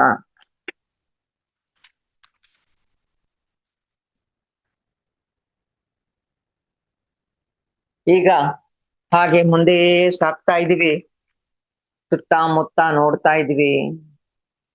ಮುನಿಗಳು, ಯೋಗಿಗಳು, ಸನ್ಯಾಸಿಗಳು ಸಂಚಾರ ಮಾಡ್ತಾ ಇದ್ದಾರೆ, ಕೆಲವರೆಲ್ಲ ಕೂತಿದ್ದಾರೆ. ಎಂತ ಪವಿತ್ರವಾದ ಸ್ಥಳಪ್ಪ ಇರೋದು ಅಂತ ನಾವು ಅನ್ಕೊಳ್ತೀವಿ. ಇಲ್ಲಿ ನಾವು ಕಲಿಯುಗದಲ್ಲಿ ನಾವು ಹೆಚ್ಚೆಚ್ಚು ದಾನ ಮಾಡಿದಷ್ಟು, ಹೆಚ್ಚೆಚ್ಚು ಸೇವೆ ಮಾಡಿದಷ್ಟು ನಮಗೆ ಪ್ರತಿಫಲಗಳು ತುಂಬಾ ಸಿಗುತ್ತೆ. ಎಷ್ಟೋ ಜನ ನೋಡಿ ಏನೋ ಕೊಡ್ತಾ ಇದ್ದಾರೆ, ಅವ್ರಿಗೆ ತಿನ್ನಕ್ಕೆ ಬಿಸ್ಕಟ್ಸ್, ಫುಡ್ ಪಾಕೆಟ್ಸ್ ಕೊಡ್ತಿದ್ದಾರೆ, ಕೆಲವರು ನೀರ್ ಬಾಟ್ಲ್ಗಳು ಕೊಡ್ತಾ ಇದ್ದಾರೆ, ಕೆಲವರು ದುಡ್ಡು ಕೊಡ್ತಾ ಇದ್ದಾರೆ, ಅಲ್ಲಿ ನೋಡಿ ಯಾರೋ ಕಂಬ್ಳಿಗಳು ಕೊಡ್ತಾ ಇದ್ದಾರೆ. ಈ ರೀತಿ ಅವ್ರಿಗೆಲ್ಲ ಕೊಡೋದ್ರಿಂದ, ಯಾಕಂದ್ರೆ ಅವ್ರ ಭಾವನೆಗಳು ಅಷ್ಟು ಒಳ್ಳೇದಾಗಿರ್ತದೆ, ಅದನ್ನು ಕೊಡೋದ್ರಿಂದ ಅವ್ರು ನಮ್ಗೆ ಒಳ್ಳೆ ಮನಸ್ಸಿನಿಂದ ಆಶೀರ್ವಾದ ಮಾಡೋದ್ರಿಂದ ಅದು ನಮ್ಗೆ ಸಿಗುತ್ತೆ ಪುಣ್ಯ ಅಂತೇಳಿ ನಾವೆಲ್ಲ ನೋಡ್ತಾ ಇದೀವಿ. ನಮ್ಮ ಕೈಯಲ್ಲೂ ಇದೆ, ನಾವು ಹೋಗಿ ಕೊಟ್ಟು ಬರೋಣ ಅಂತ ಹೇಳಿ ಆದಷ್ಟು ಕೆಲವರು ತಮ್ಮಲ್ಲಿ ಏನೇನಿದೆಯೋ ತಂದಿರೋದನ್ನ ಎಲ್ಲ ಕೊಡ್ತಾ ಇದ್ದಾರೆ ಅಲ್ಲಿ. ಹಾಗೆ ಸಾಕ್ತಾ ಸಾಕ್ತಾ ಆಶೀರ್ವಾದ ಪಡ್ಕೊಂಡು ಮುಂದೆ ಹೋಗ್ತಾ ಮತ್ತೊಂದು ನಂದಿ ನಮಗೆ ದರ್ಶನ ಆಗುತ್ತೆ. ಇಲ್ಲಿಂದ ಮತ್ತೆ ನಾವು ಪರ್ವತವನ್ನ ನೋಡ್ತೀವಿ, ಬೆಟ್ಟವನ್ನ. ಆ ಬೆಟ್ಟದಲ್ಲಿ ನಂದಿಯನ್ನೇ ಕೆಟ್ಟಿದಂತ ಒಂದು ಆಕೃತಿ ಕಾಣ್ತಾ ಇದೆ. ಆಶ್ಚರ್ಯ. ಆ ಕಡೆಯಿಂದ ನೋಡಿದಾಗ ಬ್ರಹ್ಮ ಕಾಣಿಸ್ದ, ಈ ಕಡೆಯಿಂದ ನೋಡಿದ್ರೆ ನಂದಿ ಮುಖ ಕಾಣಿಸ್ತಾ ಇದೆ ಅಂತ ಆಶ್ಚರ್ಯ ಆಗುತ್ತೆ. ಇದನ್ನ ನಾವು ಪ್ರಕಾಶ ನಂದಿ ದರ್ಶನ ಅಂತ ಕರಿತೀವಿ. ಮುಂದೆ ಹೋಗ್ತೀವಿ. ಸಿಂಹ ನಂದಿ. ಈ ಸಿಂಹ ನಂದಿ ಹತ್ರ ಸಿಂಹ ತೀರ್ಥನೂ ಇದೆ, ಕೊಳ ಇದೆ. ಈ ತೀರ್ಥವನ್ನ ಕೈಯಲ್ಲಿ ಹಿಡ್ಕೊಂಡು ನಾವು ನಮಗೆ ಬೇಡದಾ ಇರೋ ಅಂತ ಏನೇನೋ ವ್ಯಸನಗಳು ಇರ್ತವೆ ನಮ್ಗೆ, ಅದನ್ನೆಲ್ಲ ಬಿಡ್ಬೇಕು ಅಂತ ಅನ್ಕೊಳ್ತೀವಿ, ಬಿಟ್ಟಿರಲ್ಲ. ಆದ್ರೆ ಈ ಒಂದು ಸಿಂಹ ತೀರ್ಥದಲ್ಲಿ ಆ ತೀರ್ಥವನ್ನು ಕೈಯಲ್ಲಿ ಹಿಡ್ಕೊಂಡು ನಮಗೆ ಇರುವ ವ್ಯಸನವನ್ನ ಬಿಡ್ತಾ ಇದ್ದೀನಿ ಅಂತ ಹೇಳಿದಾಗ ಶೀಘ್ರವಾಗಿ ಬಿಡಲು ಅನುಕೂಲ ಮಾಡಿಕೊಡುತ್ತೆ ಈ ಒಂದು ಸಿಂಹ ನಂದಿಯ ಮತ್ತು ಸಿಂಹ ತೀರ್ಥದ ದರ್ಶನದಿಂದ.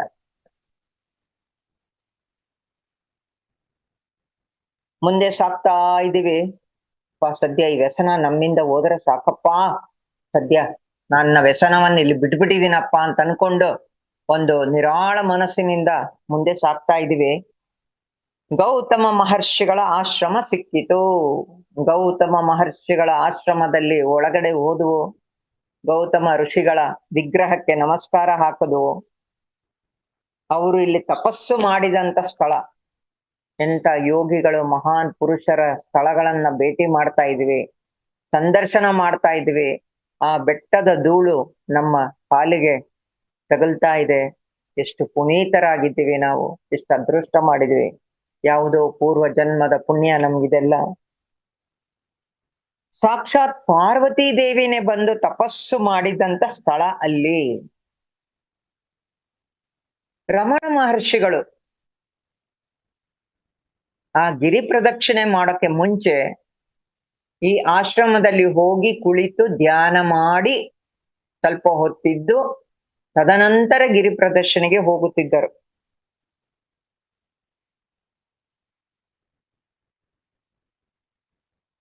ಹಾಗೆ ಮನಸ್ಸಿನಲ್ಲಿ ಭಾವನೆಗಳನ್ನು ತುಂಬಿಕೊಂಡು ಮುಂದೆ ಸಾಗ್ತಾ ಇದ್ದೀವಿ. ಸೂರ್ಯಲಿಂಗದ ದರ್ಶನವಾಯಿತು. ಈ ಸೂರ್ಯಲಿಂಗನ ಸಾಕ್ಷಾತ್ ಸೂರ್ಯದೇವರೇ ಬಂದು ಅಲ್ಲಿ ಪ್ರಾರ್ಥಿಸಿ ಪ್ರತಿಷ್ಠಾಪಿಸಿದಂತ ಲಿಂಗ ಸೂರ್ಯಲಿಂಗ. ಒಂದ್ಸಾರಿ ಸೂರ್ಯನಿಗೆ ತನ್ನ ತೇಜಸ್ಸು ಕಳೆದೋಗಿತ್ತಂತೆ. ಆಗ ಆತ ಬಂದು ಇಲ್ಲಿ ಲಿಂಗನ ಪ್ರತಿಷ್ಠಾಪಿಸಿದ ಮೇಲೆ ತನ್ನ ಪವರ್, ತನ್ನ ಎನರ್ಜಿನ ವಾಪಸ್ ಪಡ್ಕೊಂಡ್ರಂತೆ. ಅಂತ ದೇವಾನು ದೇವತೆಗಳೇ ಬಂದು ಪ್ರತಿಷ್ಠಾಪಿಸಿ ಪ್ರಾರ್ಥಿಸಿ ತಪಸ್ಸು ಮಾಡಿದಂತ ಸ್ಥಳದಲ್ಲಿ ಇವತ್ತು ನಾವೆಲ್ಲಾ ನಿಂತಿದ್ದೀವಿ. ಮೈ ರೋಮಾಂಚನ ಆಗ್ತಾ ಇದೆ. ನಮಗೂ ಸಹ ಆ ಒಂದು ಶಕ್ತಿ ಸಿಗಲಪ್ಪ ಅಂತ ಪ್ರೇಯರ್ ಮಾಡ್ತಾ ಇದ್ದೀವಿ. ಇಲ್ಲಿ ಈ ಒಂದು ಲಿಂಗದ ಮುಂದೆ ನಾವು ಕುಳಿತು ಆದಿತ್ಯ ಹೃದಯ ಸ್ತೋತ್ರವನ್ನು ಒಂದು ಸಾರಿ ಪಠಿಸಿದರೆ 1,000 ಬಾರಿ ಓದಿದಂತ ಪ್ರತಿಫಲ ಸಿಗುತ್ತೆ. ಅಷ್ಟು ಮಹಾನ್ ಶಕ್ತಿಯುಳ್ಳ ಸೂರ್ಯ ದೇವರೇ ಬಂದು ಸೂರ್ಯಲಿಂಗವನ್ನು ಪ್ರತಿಷ್ಠಾಪಿಸಿದ ಈ ಲಿಂಗದ ಮುಂದೆ ಕುಳಿತು ನಾವು ಆದಿತ್ಯ ಹೃದಯವನ್ನು ಪಠಿಸುವುದರಿಂದ 1000 ಸಾರಿ ಓದಿದ ಪ್ರತಿಫಲ ಸಿಗುತ್ತೆ ನಮಗೆ. ಮಹಾನ್ ಶಕ್ತಿ ಇರುವ ಸ್ಥಳ. ಹಾಗೆ ಸಾಕ್ತಾ ಸಾಕ್ತಾ ಸಾಕ್ತಾ ವರುಣಲಿಂಗನ ದರ್ಶನ ಆಯಿತು.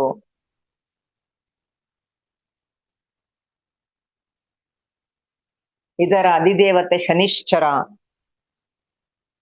ಈ ಒಂದು ಲಿಂಗವನ್ನು ಪೂಜಿಸಿ ಪ್ರಾರ್ಥಿಸುವುದರಿಂದ ಶನಿ ದೋಷದಿಂದ ನಾವು ವಿಮುಕ್ತರಾಗುತ್ತೇವೆ. ಹಾಗೆ ಈ ಲಿಂಗದ ಅಭಿಷೇಕದ ಜಲವನ್ನು ಸ್ವೀಕರಿಸುವುದರಿಂದ ನಮಗಿರುವ ರೋಗಗಳ ವ್ಯಾಧಿಗಳ ನಿವಾರಣೆ ಆಗುತ್ತೆ. ತ್ರಿದೋಷ ಪೂಜೆ ಮಾಡಿದ ಮೇಲೆ ವಿಭೂತಿಯನ್ನು ಧರಿಸುವುದರಿಂದ ನಮ್ಮ ಪಾಪಗಳಿಂದ ವಿಮುಕ್ತಿಯನ್ನು ಪಡೆಯುತ್ತೇವೆ. ವರುಣ ಲಿಂಗದಿಂದ ಇಷ್ಟೊಂದು ನಮಗೆ ಅನುಕೂಲಗಳು, ಲಾಭಗಳು, ಪ್ರಯೋಜನಗಳು ಸಿಗ್ತಾ ಇದೆ ಪೂಜಿಸಿ ಪ್ರಾರ್ಥಿಸುವುದರಿಂದ. ಈಗ ಅಣ್ಣಾಮಲೈ ದೇವಾಲಯ, ಅಣ್ಣಾಮಲೈ ದೇವಾಲಯದ ದರ್ಶನ ನಿತ್ಯ ಇಲ್ಲಿ ರಾತ್ರಿ ವೇಳೆ ಆ ದೇವರ ಸಂಚಾರ ಆಗುತ್ತೆ. ರಾತ್ರಿ ವೇಳೆ ಸಾಮವೇದ ಕೇಳಿ ಬರುತ್ತದೆ. ಮೈ ಒಂಥರ ಝುಮ್ ಅನ್ನುತ್ತೆ, ದೇವರೇ ನಡೀತಾ ಇದ್ದಾನೆ ಅಂತ ಸ್ಥಳದಲ್ಲಿ ನಾವು ನಿಂತಿದ್ದೀವಿ. ಒಂದು ವೇಳೆ ಆ ದೇವರ ದರ್ಶನ ಆಗ್ಬಿಟ್ರೆ ಹೆಂಗಪ್ಪ ಇರ್ತೀವಿ ನಾವು ಅಂತ ಒಂದ್ ಕಡೆ ಭಯ, ಒಂದ್ ಕಡೆ ಆಶ್ಚರ್ಯ, ಒಂದ್ ಕಡೆ ಕುತೂಹಲ. ಎಂತ ಸ್ಥಳದಲ್ಲಿ ನಿಂತಿದ್ದೀವಿ ನಾವು. ಅದು ನಾವು ಹೋಗ್ತಾ ಇರೋದು ಅಮಾವಾಸ್ಯೆ ದಿನ ಬೇರೆ. ಎಂತ ಪವಿತ್ರವಾದ ಸ್ಥಳದಲ್ಲಿ ನಿಂತಿದ್ದೀವಿ. ಆ ದೇವರ ದರ್ಶನನೇ ಕಣ್ಮುಂದೆ ನಡೀತಾ ಇದಾರೇನೋ ಅನ್ನೋ ಒಂದು ಭ್ರಮೆ ಇದೆ. ಈ ಆಲಯದಿಂದ ನಾವು ಗಿರಿನ ದರ್ಶನ ಮಾಡಿದಾಗ ಆ ಗಿರಿ ಗಣಪತಿಯ ಹಾಗೆ ಕಾಣುತ್ತಾನೆ. ಗಿರಿ ಗಣಪತಿಯ ಹಾಗೆ ನಮ್ಗೆ ದರ್ಶನ ಕೊಡ್ತಾ ಇದೆ. ಇದನ್ನ ನಾವು ಗಜಮುಖ ದರ್ಶನ ಅಂತ ಕರಿತೀವಿ. ಈ ರೀತಿಯ ದರ್ಶನ ಮಾಡುವುದರಿಂದ ಸರ್ವ ಶುಭ ಫಲಗಳು ನಮಗೆ ಪ್ರಾಪ್ತಿ ಆಗುತ್ತವೆ. ಎಲ್ಲ ಒಳ್ಳೆಯದೇ ಆಗುತ್ತೆ. ಎಲ್ಲ ನಮಸ್ಕಾರ ಹಾಕುದು, ಭಗವಂತ ಎಲ್ಲ ಒಳ್ಳೇದೇ ಆಗ್ಲಿ, ಎಲ್ಲರಿಗೂ ಒಳ್ಳೇದಾಗ್ಲಿ ಅಂತ ಪ್ರಾರ್ಥನೆ ಮಾಡಿಸುತ್ತಾ ಮುಂದೆ ಸಾಕ್ತಾ ಇದೀವಿ. ವಾಯುಲಿಂಗದ ದರ್ಶನ. ಇದರ ಅಧಿದೇವತೆ ಕೇತು. ನಮಗೇನಾದ್ರೂ ಗ್ರಹಗಳ ದೋಷ ಇದ್ರೆ ದೋಷ ನಿವಾರಣೆ ಆಗುತ್ತೆ. ವಾಯುಲಿಂಗಕ್ಕೆ ನಮಸ್ಕಾರ ಹಾಕಿ ಮುಂದೆ ಸಾಕ್ತಾ ಇದೀವಿ. ಮುಂದೆ ವಾಯು ನಂದಿ ಸಿಗುತ್ತೆ. ಹಾಗೆ ಸಾಕ್ತಾ ಸಾಕ್ತಾ ಚಂದ್ರಲಿಂಗ. ಈ ಚಂದ್ರಲಿಂಗನ ದರ್ಶನ ಪ್ರಾರ್ಥನೆಯಿಂದ ನಮಗೆ ಕಷ್ಟ ಕಾರ್ಪಣ್ಯಗಳು, ಅವಮಾನಗಳು, ವೇದನೆಗಳು ಇವುಗಳಿಂದ ವಿಮುಕ್ತಿ ಸಿಗುತ್ತೆ. ನಮಗ್ ಆಗಿರೋಂತ ಅವಮಾನ, ನಮ್ಗೆ ಏನೇನ್ ಕಷ್ಟ ಕಾರ್ಪಣ್ಯಗಳಿದೆ ಎಲ್ಲಾ ಕಳಿಯಪ್ಪ ಅಂತೇಳಿ ನಮಸ್ಕಾರ ಹಾಕಿ ಸಾಕ್ತಾ ಇದೀವಿ. ಅಗತ್ಸರ ಆಶ್ರಮ ಕಾಣಿತು ನೋಡಿ, ಅಲ್ಲಿ ಕಾಣ್ತಾ ಇದೆ ಅಗತ್ಸರ ಆಶ್ರಮ. ಒಳಗಡೆ ಅಗತ್ಸರ ಮೂರ್ತಿನೂ ಸಹ ಇದೆ. ಆ ಒಂದು ಆಶ್ರಮದ ಹತ್ರ ಮತ್ತೆ ನಾವು ಗಿರಿ ದರ್ಶನ ಮಾಡ್ತಾ ಇದೀವಿ. ಈ ರೀತಿ ಗಿರಿ ದರ್ಶನ ಮಾಡೋದ್ರಿಂದ ವೈವಾಹಿಕ ಪ್ರಾಪ್ತಿ ಆಗುತ್ತೆ. ವಿವಾಹಗಳ ಸಂಬಂಧಗಳು ಏರ್ಪಡುತ್ತೆ. ಗಿರಿ ಬೆಟ್ಟಕ್ಕೆ ಒಂದು ನಮಸ್ಕಾರ ಹಾಕಿ ಮುಂದೆ ಸಾಕ್ತಾ ಇದೀವಿ. ಅಧಿಕಾರ ನಂದಿಗೆ ನಮಸ್ಕರಿಸಿದೆವು. ಈ ಅಧಿಕಾರ ನಂದಿಯ ಕಿವಿಯಲ್ಲಿ ನಮ್ಮ ಗೋತ್ರ, ನಮ್ಮ ನಾಮ, ಹೆಸರು ಹೇಳಿದಾಗ ಈ ಗಿರಿ ಪ್ರದಕ್ಷಿಣೆ ಹಾಕಿದಂತ ಫಲಪ್ರಾಪ್ತಿ ನಮಗೆ ಲಭಿಸುತ್ತದೆ. ನಾವೇನ್ ಅನ್ಕೊಂಡು ಹೋಗಿದೀವಿ, ಈ ಗಿರಿ ಪ್ರದಕ್ಷಿಣೆ ಮಾಡೋದ್ರಿಂದ ನನಗೆ ಏನ್ ಆಗ್ಬೇಕು ಅಂತ ಕೇಳ್ಕೊಂಡು ಹೋಗ್ತಾ ಇದೀವಿ, ಅಥವಾ ಹೆಜ್ಜೆ ಹಾಕುವಾಗ ಕೇಳ್ತಾ ಇದೀವಿ, ಈ ಅಧಿಕಾರ ನಂದಿ ಕಿವಿಯಲ್ಲಿ ಹೋಗಿ ನಮ್ಮ ಗೋತ್ರ ನಮ್ಮ ನಾಮ ಹೇಳೋದ್ರಿಂದ ನಮಗೆ ಆ ಗಿರಿ ಪ್ರದಕ್ಷಿಣೆಯ ಫಲಪ್ರಾಪ್ತಿಯಾಗುತ್ತದೆ. ಓ, ನಮಗೆ ಫಲಪ್ರಾಪ್ತಿ ಆಯ್ತಪ್ಪ ಅಂತ ತುಂಬ ಮನಸ್ಸಿನಿಂದ ಏನೋ ಗೆದ್ದೆ ನಾನು ಅಂತ ಅನ್ಕೊಂಡು ಸಾಕ್ತಾ ಇದೀವಿ. ಮುಂದೆ ಕುಬೇರ ಲಿಂಗ ಸಿಕ್ಕಿತು. ಯಾರಿಗೆ ಗೊತ್ತಿಲ್ಲ ಕುಬೇರ ಅಂದ್ರೇನು? ಖಜಾನೆ. ಖಜಾನೆ ಮಹಾನ್ ಲಕ್ಷ್ಮೀದೇವಿಯೇ ಬಂದು ಗಿರಿ ಪ್ರದಕ್ಷಿಣೆ ಮಾಡಿ ಕುಬೇರಲಿಂಗವನ್ನು ಪ್ರತಿಷ್ಠಾಪಿಸಿ ಕುಬೇರನಿಗೆ ಒಪ್ಪಿಸಿ ಹೋದರು. ಈ ಕುಬೇರಲಿಂಗವನ್ನು ಪೂಜಿಸಿ ಪ್ರಾರ್ಥಿಸುವುದರಿಂದ ಲಕ್ಷ್ಮೀ ಕಟಾಕ್ಷ ಆಗುತ್ತೆ, ಆರ್ಥಿಕ ಸಮಸ್ಯೆಗಳು ನೀಗುತ್ತವೆ. ಯಾರಿಗೆ ಬೇಡ ಲಕ್ಷ್ಮೀ ಕಟಾಕ್ಷ? ಎಲ್ಲರೂ ಕುಬೇರಲಿಂಗಕ್ಕೆ ನಮಸ್ಕರಿಸಿ ನಮ್ಮ ಆರ್ಥಿಕ ಸಮಸ್ಯೆಗಳನ್ನು ನೀಗಪ್ಪ ಅಂತ ಹೇಳಿ ಪ್ರಾರ್ಥನೆ ಮಾಡ್ತಾ ಇದ್ದೀವಿ. ನಂತರ ಮುಂದೆ ಸಾಗುದು. ಅಲ್ಲೊಂದು ಚಿಕ್ಕ ಮಂಟಪ ಸಿಕ್ಕಿತು. ಈ ಮಂಟಪನ ಇಡೀ ಕುಪ್ಪಯಾಳರ್ ಅಂತ ಕರಿತೀವಿ. ಇದು ಒಂದು ಶಕ್ತಿಯುತವಾದ ಮಂಟಪ ಮತ್ತು ಮಾರ್ಮಿಕತೆಯಿಂದ ಕೂಡಿರುವಂತ ಮಂಟಪ. ಇಲ್ಲಿ 2 ಯಂತ್ರಗಳಿವೆ ಈ ಒಂದು ಚಿಕ್ಕ ಮಂಟಪದಲ್ಲಿ. ಇಲ್ಲಿಂದ ನಾವು ಗಿರಿಯನ್ನು ಅಂದ್ರೆ ಬೆಟ್ಟವನ್ನು ನೋಡಿದಾಗ ಪಂಚಮುಖ ದರ್ಶನ ಆಗುತ್ತದೆ.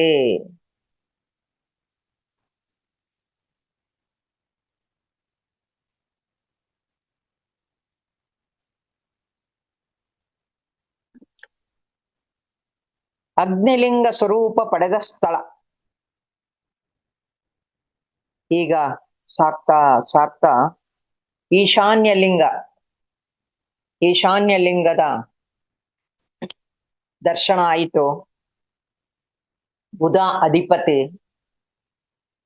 ಈ ಈಶಾನ್ಯ ಲಿಂಗವನ್ನು ಪೂಜಿಸಿ ಪ್ರಾರ್ಥಿಸುವುದರಿಂದ ವ್ಯಾಪಾರ, ಉದ್ಯೋಗ ಮತ್ತು ನಮ್ಮ ಸಂಸಾರಗಳಲ್ಲಿ ಏನೇನೋ ಸಮಸ್ಯೆಗಳಿದೆ ಇವೆಲ್ಲವುಗಳಿಂದ ಪಾರಾಗ್ತಿವೆ. ಸೊ ಈಶಾನ್ಯ ಲಿಂಗಕ್ಕೆ ನಮಸ್ಕರಿಸಿ ನಮ್ಮ ಉದ್ಯೋಗದಲ್ಲಿ ಏನಿದೆ, ಏನ್ ವ್ಯಾಪಾರ ಮಾಡ್ತೀವಿ ಅದರಲ್ಲಿ ಏನು ಸಮಸ್ಯೆಗಳಿದೆ, ಸಂಸಾರಗಳಲ್ಲಿ ಏನೇನ್ ಸಮಸ್ಯೆಗಳಿದೆ ಅದನ್ನೆಲ್ಲ ಪಾರು ಮಾಡಪ್ಪ ಅಂತ ಹೇಳಿ ನಮಿಸಿ ಪ್ರಾರ್ಥಿಸಿ ಮುಂದೆ ಸಾಗುದು. ಸಾಕ್ತಾ ಸಾಕ್ತಾ ಯಜಮಾನ ನಂದಿ ಸಿಕ್ಕಿತು. ಈ ಯಜಮಾನ ನಂದಿ ಅಲ್ಲಿ ಪ್ರಧಾನ ಆಲಯದಿಂದ ಕಾಣುತ್ತೆ. ರಾಜಗೋಪುರಕ್ಕೆ ನಮಿಸಿದಾಗ ನಾವು ಬಂದು ನಮ್ಮ ಗಿರಿ ಪ್ರದಕ್ಷಿಣೆ ಪೂರ್ಣ ಆಗುತ್ತದೆ. ಮನಸ್ಸು ನಿರಾಳವಾಯಿತು. ಎಷ್ಟು 14 ಕಿಲೋಮೀಟರ್ ಸುತ್ತುದ್ವಾ ನಾವು ಅಂತ ಹೇಳಿ ಅಲ್ಲಿ ಕೈ ಮುಗಿದು ಅಡ್ಡ ನಮಸ್ಕಾರ ಹಾಕಿ ಉದ್ದ ನಮಸ್ಕಾರ ಹಾಕಿ ಎಲ್ಲರೂ ಭೂಮಿ ತಾಯಿಗೆ ಕೈ ಮುಗಿದು ಅರುಣಾಚಲೇಶ್ವರನಿಗೆ ಪ್ರಾರ್ಥನೆ ಮಾಡಿ, ಅಪ್ಪ ನಾವು 14 ಕಿಲೋಮೀಟರ್ ಬರಿಗಾಲಲ್ಲಿ ನಡೆದ್ವಪ್ಪ, ನಾವೇನೇನ್ ಬೇಡ್ಕೊಂಡಿದೀವೋ ನಾವೇನಕ್ ಬಂದಿದ್ವೋ ಅದನ್ನೆಲ್ಲ ನಮಗೆ ಪ್ರಾಪ್ತಿ ಆಗಲಿ ಅಂತ ಬೇಡ್ಕೊಂಡು ಹೃದಯ ತುಂಬಿ ನಮಸ್ಕಾರ ಮಾಡಿದ್ವು. ಇಲ್ಲಿಗೆ ನಮ್ಮ ಗಿರಿ ಪ್ರದಕ್ಷಿಣೆ 14 ಕಿಲೋಮೀಟರ್ ಮುಗಿಸಿದ್ವು. ಆದರೆ ಬರಿಗಾಲಲ್ಲಿ ನಡೆದು ನಾವು ಬರಿಗಾಲಲ್ಲಿ ನಡೆಯುವುದರಿಂದ ಏನು ಪ್ರಯೋಜನ? ಬರಿಗಾಲಲ್ಲಿ ನಡೆಯುವುದರಿಂದ ಆ ಭೂಮಿಯಲ್ಲಿನ ನೆಗೆಟಿವ್ ಅಯಾನ್ಸ್ ಅಥವಾ ನಮ್ಮ ಪಾದಗಳಿಗೆ ಆಕ್ಯುಪ್ರೆಷರ್ ಅಲ್ಲದೆ ನಮ್ಮ ಮೂಲಾಧಾರ ಚಕ್ರ ಆಕ್ಟಿವೇಟ್ ಆಯಿತು. ಮೂಲಾಧಾರ ಚಕ್ರ ಆಕ್ಟಿವೇಟ್ ಆಗೋದ್ರಿಂದ ರೂಟ್ ಚಕ್ರ, ಬೇಸ್ ಚಕ್ರ, ಪ್ರಧಾನವಾದ ಚಕ್ರ ಶರೀರಕ್ಕೆ, ಆ ಪೃಥ್ವಿ ತತ್ವ, ಆ ಭೂತತ್ವ ನಮ್ಮ ಶರೀರದಲ್ಲಿ ಸೇರಿದೆ, ಆಕ್ಯುಪ್ರೆಷರ್ ಆಗಿದೆ. ನಮಗಿರುವ ದೈಹಿಕ ತೊಂದರೆಗಳ ನಿವಾರಣೆಗೆ ಸಹಕಾರಿ. ಅಲ್ಲದೆ ಮೂಲಾಧಾರ ಚಕ್ರ ಆಕ್ಟಿವೇಟ್ ಆಗೋದ್ರಿಂದ ಫೈನಾನ್ಷಿಯಲಿ ನಾವು ಸೌಂಡ್ ಆಗಿರ್ತೀವಿ, ಆರ್ಥಿಕ ಸಮಸ್ಯೆಗಳು ನೀಗುತ್ತೆ, ಆರ್ಥಿಕವಾಗಿ ನಾವು ಬಲವಾಗ್ತೀವಿ. ಅಲ್ಲದೆ ನಾವು ಪೌರ್ಣಮಿ ದಿನಾನೇ ಯಾಕೆ ಜಾಸ್ತಿ ಜನ ಇಲ್ಲಿ ಹೋಗ್ತಾರೆ?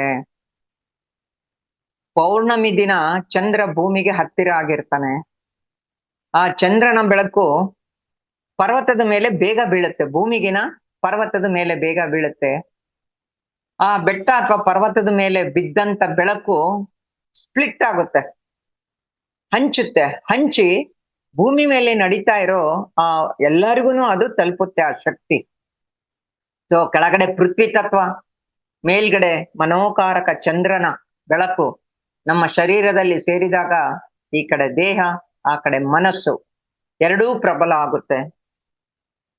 ಆದ ಕಾರಣ ತುಂಬಾ ಜನ ಅಲ್ಲಿ ಪೌರ್ಣಮಿಯ ದಿನ ಹೋಗ್ತಾರೆ. ಅಲ್ಲದೆ ಒಂದೊಂದು ಗ್ರಹಕ್ಕೂ ಒಂದೊಂದು ದಿನ ಇದೆ. ಈಗ ಶುಕ್ರವಾರ ಕುಬೇರ, ಮಂಗಳವಾರ ಸೋಮವಾರ ಈ ರೀತಿ ಇದೆ. ಆವತ್ತೇ ಪರ್ಟಿಕ್ಯುಲರ್ ಆಗಿ ಆ ದಿನ ಹೋಗಿ ಆ ಒಂದು ಲಿಂಗವನ್ನು ಪೂಜಿಸಿ ಪ್ರೇಯರ್ ಮಾಡ್ಕೊಂಡು ಧ್ಯಾನ ಮಾಡಿ ಬರ್ತಾರೆ. ಪರ್ಟಿಕ್ಯುಲರ್ ಆಗಿ ಅದೇ ನಮ್ಗೆ ಆಗ್ಬೇಕು, ಇಂಥದೇ ನಮ್ಗೆ ಫಲ ಸಿಗ್ಬೇಕು ಅನ್ನೋರು ಸಹ ಆ ರೀತಿ ಮಾಡ್ತಾರೆ. ಅದೇ ಅಲ್ಲದಿರ ಇಲ್ಲಿ 30 ಬೇರೆ ಬೇರೆ ದೇವಸ್ಥಾನಗಳು, ಶಕ್ತಿಯುತವಾದ ದೇವಸ್ಥಾನಗಳಿದೆ. ಹುಸಿ ಅಮ್ಮನ್ ಆಲಯ ಅಂದ್ರೆ ದೇವಸ್ಥಾನ ಅಂತೀವಿ, ಆ ಕಡೆ ಆಲಯ ಅಂತಾರೆ, ಗುಡಿ ಅಂತಾರೆ. ಪಚ್ಚಯಮ್ಮನ್ ಆಲಯ, ಅಲ್ಲಿ ತಮಿಳಲ್ಲಿ ಪಾರ್ವತಿ ದೇವಿನ ಪಚ್ಚಯಮ್ಮನ್ ಅಂತ ಕರೀತಾರೆ. ಅಮೈ ಅಮ್ಮಣ್ಣಿ ಸಮಾಧಿ, ಖಡ್ಗತೀರ್ಥ, 6 ಮುಖವುಳ್ಳ ಷಣ್ಮುಖನ ಆಲಯ, ಭೂತನಾರಾಯಣ ಆಲಯ. ಈ ಒಂದು ಸ್ಥಳ ಭೂತನಾರಾಯಣ ಪರ್ಮಿಷನ್ ನಿಂದನೇ ಆಗಿರೋದಲ್ಲಿ. ಹೇಗೆ ತಿರುಪತಿಯಲ್ಲಿ ಗೋವಿಂದರಾಜರು ವೆಂಕಟೇಶ್ವರನಿಗೆ ಬಂದು ನೆಲೆಸಲು ಅಲ್ಲಿ ಆಶ್ರಯ ಕೊಟ್ರು, ಅದೇ ರೀತಿ ಇಲ್ಲಿ ಅರುಣಾಚಲ ದೇವರಿಗೆ ಭೂತನಾರಾಯಣ ಅವರು ಪರ್ಮಿಷನ್ ಕೊಟ್ರು. ಇಲ್ಲಿ ಎಷ್ಟು ಅಗ್ನಿತತ್ವ ಇದೆ ಅಂದ್ರೆ ಆ ಗರ್ಭಗುಡಿಯೊಳಗೆ ಸದಾ ಯಾವಾಗಲೂ 30 ಡಿಗ್ರಿಯಿಂದ 40 ಡಿಗ್ರಿ ಅಷ್ಟು ಬಿಸಿ ಇರುತ್ತೆ. ಇದು ಅಗ್ನಿತತ್ವ ಹೊಂದಿರುವಂತ ಸ್ಥಳ. ಇದನ್ನ 9ನೇ ಶತಮಾನದಲ್ಲಿ ಚೋಳ ಅರಸರು ಸ್ಥಾಪನೆ ಮಾಡಿದ್ದು. ತದನಂತರ ಬಂದಂತ ವಿಜಯನಗರ ಅರಸರು, ಹೊಯ್ಸಳರು ಇದನ್ನೆಲ್ಲ ಜೀರ್ಣೋದ್ಧಾರ ಮಾಡಿ ತುಂಬಾ ಚೆನ್ನಾಗಿ ಇಟ್ಟಿದ್ದಾರೆ. 1025 ಎಕರೆಯಷ್ಟು ದೊಡ್ಡದಾಗಿದೆ ಈ ಒಂದು ಪ್ರದೇಶ. ಪೂರ್ವ ದಿಕ್ಕಿನ ಗೋಪುರದ ಎತ್ತರ 66 ಮೀಟರ್ ಅಂದ್ರೆ 217 ಅಡಿ ಇದೆ. ಉತ್ತರದ ಗೋಡೆ 1519 ಅಡಿ ಎತ್ತರ, ದಕ್ಷಿಣದ ಗೋಡೆ 1479 ಅಡಿ ಎತ್ತರ. ಎಂತ ಬೃಹತ್ ಆಲಯ, ಎಂತ ಬೃಹತ್ ದೇವಸ್ಥಾನ. ಪ್ರತಿದಿನ ಇಲ್ಲಿ 6 ಪೂಜೆಗಳು ನಡೀತದೆ. ಪ್ರತಿ ಪೌರ್ಣಮಿ ಮತ್ತು ಕಾರ್ತಿಕ ಮಾಸದಲ್ಲಿ ವಿಶೇಷ ಪೂಜೆಗಳು ನಡೀತಾ ಇರ್ತವೆ ಇಲ್ಲಿ. ಮಹಾನ್ ಋಷಿಗಳು, ಗೌತಮ ಬುದ್ಧರು, ಅಗತ್ಯ ಮುನಿಗಳು, ಇವರೆಲ್ಲ ರಮಣ ಮಹರ್ಷಿಗಳು, ಅವಧೂತರು ತಪಸ್ಸು ಮಾಡಿದಂತ ಸ್ಥಳ. ಅನೇಕ ಯೋಗಿಗಳ ಸಮಾಧಿಗಳನ್ನು ನಾವು ನೋಡ್ತೀವಿ. ಅಲ್ಲದೆ ಸಾಕ್ಷಾತ್ ಶಿವ, ಪಾರ್ವತಿ ದೇವಿ, ಯಮಧರ್ಮರಾಜ, ಮಹಾಲಕ್ಷ್ಮಿ, ದೇವೇಂದ್ರ ಇವರೆಲ್ಲರೂ ಬಂದು ಪ್ರತಿಷ್ಠಾಪಿಸಿ ತಪಸ್ಸು ಮಾಡಿ ಪ್ರತಿಷ್ಠಾಪಿಸಿದಂತ ಲಿಂಗಗಳ ದರ್ಶನ ಆಗಿದೆ. ಅಷ್ಟ ನಂದಿಗಳ ದರ್ಶನ ಆಗಿದೆ. ಎಷ್ಟು ನಾವು ಪುಣ್ಯವಂತರು. ಅಲ್ಲದೆ ಕೃಷ್ಣ ಬಲರಾಮ ಕೊನೆಯ ತೀರ್ಥಯಾತ್ರೆ ಮಾಡಿದಂತ ಸ್ಥಳವೂ ಸಹ ಇದು ಇದೆ. ಸಪ್ತ ಋಷಿಗಳು ಬಂದು ದರ್ಶನ ಮಾಡಿಕೊಂಡು ಹೋದಂತ ಸ್ಥಳ. ನಾವು ಯಾವ್ದಾದ್ರು ತೀರ್ಥಯಾತ್ರೆಗೆ ಹೋಗ್ಬೇಕು ಅಂದ್ರೆ, ಈಗ ತಿರುಪತಿ ಇರ್ಬೋದು, ತಿರುವಣ್ಣಾಮಲೆ ಇರ್ಬೋದು, ಎಷ್ಟು ಜನ ನಾನು ಹೋಗ್ಬೇಕು ಅನ್ಕೊಳ್ತಾರೆ, ಆದ್ರೆ ಆಗಲ್ಲ. ಆದ್ರೆ ಇಂಥ ಸ್ಥಳಗಳಿಗೆ ಹೋಗ್ಬೇಕು ಅಂದ್ರೆ ಆ ಪರಮಾತ್ಮನೇ ನಮಗೆ ಕರ್ಕೊಳ್ತಾ ಇದ್ದಾನಂತೆ. ಆವಾಗ ಮಾತ್ರ ನಮಗೆ ಆ ಒಂದು ಪುಣ್ಯ ಲಭಿಸುತ್ತೆ. ಸೊ ಈಗ ನಾನು ಎಲ್ಲರಲ್ಲೂ ಮನವಿ ಏನಂದ್ರೆ, ಇಂಥ ಒಂದು ಪವಿತ್ರ ಸ್ಥಳನ ನಾವು ಮುಂದೆ ನೋಡಕ್ ಆಗುತ್ತೋ ಇಲ್ವೋ ಗೊತ್ತಿಲ್ಲ, ಅಥವಾ ಮುಂದೆ ನಾವು ಹೋಗ್ಬೇಕು ಅನ್ಕೊಂಡ್ರು ಅದು ಆಗುತ್ತೋ ಇಲ್ವೋ ಗೊತ್ತಿಲ್ಲ. ಆದ ಕಾರಣ ಅಲ್ಲಿ ಹೇಗಿದ್ರು ನಮ್ಗೆ ಕಾರ್ಯಕ್ರಮ ನಡೀತಾ ಇದೆ. ಜೊತೆಯಲ್ಲಿ ಕರ್ಕೊಂಡೋಗೋರು ಯಾರಾದ್ರೂ ಇದ್ದೇ ಇರ್ತಾರೆ. ಸಂಕಲ್ಪ ಮಾಡ್ಕೊಂಡು ಪ್ರಯತ್ನ ಮಾಡ್ಕೊಂಡು ಎಲ್ಲರೂ ಬಂದ್ರೆ ಈ ಒಂದು ಅದ್ಭುತವಾದ ಪ್ರದೇಶ. ಯಾಕಂದ್ರೆ ಹೋಗಿರ್ತೀವಿ ಬಂದಿರ್ತೀವಿ, ಇಷ್ಟು ಮಹಿಮೆ ಇದೆ ಅಂತ ಗೊತ್ತಿಲ್ಲ. ನಾವು ಹೋಗಿದ್ವು ಬಂದಿದ್ವು, ಸುತ್ಕೊಂಡ್ ಬರ್ತಿದ್ವು ಅಷ್ಟೇ. ಆದ್ರೆ ಯಾವಾಗ ಈ ಒಂದು ಕಾರ್ಯಕ್ರಮ ಅಲ್ಲಿ ಫಿಕ್ಸ್ ಆಯ್ತು, ನಾನು ಹುಡ್ಕಕ್ಕೆ ಶುರು ಮಾಡಿದೆ, ಏನಿದು ಪವಿತ್ರ, ಈ ಸ್ಥಳಗಳ ಪವಿತ್ರ ಏನು ಅಂತೇಳಿ. ಅವಾಗ ಗೊತ್ತಾಯ್ತು ಇಲ್ಲಿ ಇಷ್ಟೊಂದಿದೆ ಅಂತೇಳಿ. ಇದೊಂದು ನನಗೆ ಇದಾಗಿ ಇದರ ಮಹತ್ವ ತಿಳ್ಕೊಂಡು ಹೋದಾಗ ನಾವು ಇದೆಲ್ಲಿದೆ ಅದೆಲ್ಲಿದೆ, ಇದನ್ನ ಯಾಕೆ ನಾವು ನೋಡಿಲ್ಲ, ಅದೇನು ಅಂತ ಹೇಳ್ಬಿಟ್ಟು ನಾವು ಅದರ ಮಹತ್ವ, ಅದರ ದರ್ಶನ, ಅದರ ಫಲ ಪಡ್ಕೊಳ್ಳೋದಕ್ಕೆ ನಾವು ಪ್ರಯತ್ನ ಪಡ್ತೀವಿ. ವಿಷಯ ಗೊತ್ತಿಲ್ಲ ಅಂದ್ರೆ ಸುಮ್ನೆ ಹೋಗಿ ದೇವ್ರಿಗೆ ನಮಸ್ಕಾರ ಮಾಡ್ಕೊಂಡು ಬಂದಂಗ ಆಗುತ್ತೆ. ಆದ ಕಾರಣ ಎಲ್ಲರಿಗೂ ಮಾಹಿತಿ ಸಿಕ್ಕಿದೆ. ಆದ್ರಿಂದ ದಯವಿಟ್ಟು ಎಲ್ಲರೂ ಈ ಒಂದು ಪುಣ್ಯ ಸ್ಥಳಕ್ಕೆ ಹೋಗಿ ನಾವು ಮಾಡಿರುವಂತ ಪಾಪ ಕರ್ಮಗಳು ಕಳ್ಕೊಳ್ಳೋ ಅಂತದ್ದು. ಇನ್ನೊಂದು ಇದೊಂದು ತಮ್ಗೆ ಹೇಳ್ಬೇಕಾಗಿತ್ತು ನಾನು.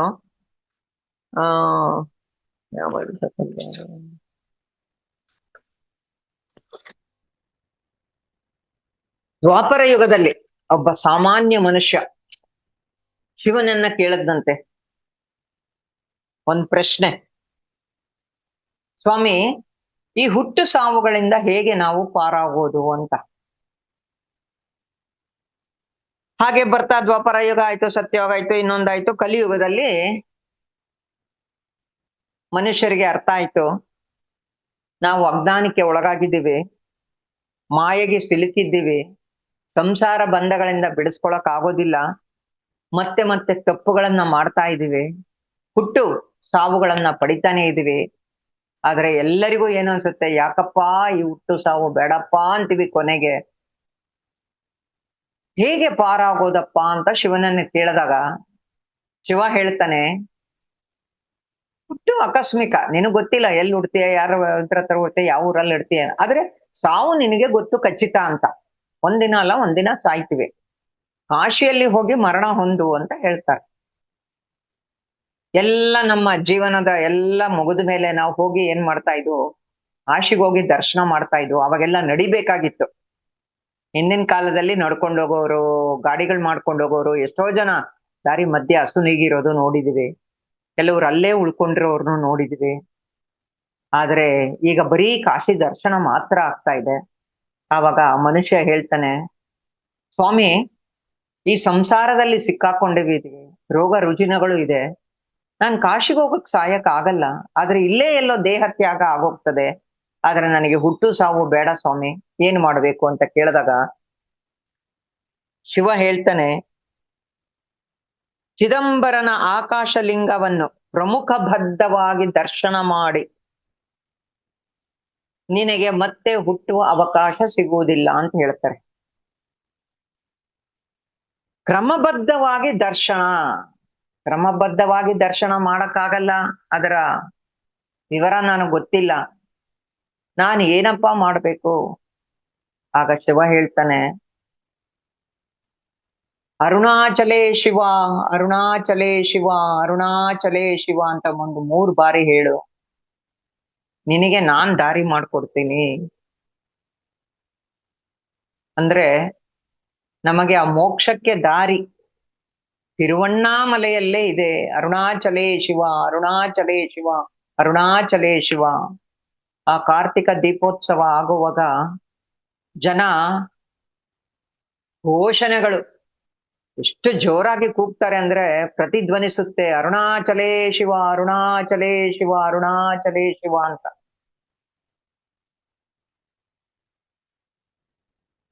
ಈ ರೀತಿ ನೀನು ನೆನೆಸು ಅಂತ ಹೇಳಿ, ನಾನ್ ನಿನಗ್ ದಾರಿ ಮಾಡ್ಕೊಡ್ತೇನೆ ಅಂತ ಹೇಳಿ ಆ ಒಂದು ಅರುಣಾಚಲ ಶಿವನೇ ಹೇಳ್ತಾನೆ. ಅದಕ್ಕೆ ತಿರುವಣ್ಣಾಮಲೆ ಅಂತ ಹೇಳಲು ಸಹ ನಮ್ಗೆ ಪೂರ್ವ ಪುಣ್ಯದ ಇರ್ಬೇಕು. ನಮಗೆ ಇಲ್ಲಿ ಹೋಗಿ ಬಂದವರಿಗೆ ಬದುಕಿನಲ್ಲಿ ತಿರುವುಗಳು ಸಿಗುತ್ತೆ. ಇದನ್ನ ಎಷ್ಟೋ ಅವಧೂತರು, ಎಷ್ಟೋ ಯೋಗಿಗಳು ಹೇಳಿರೋದು.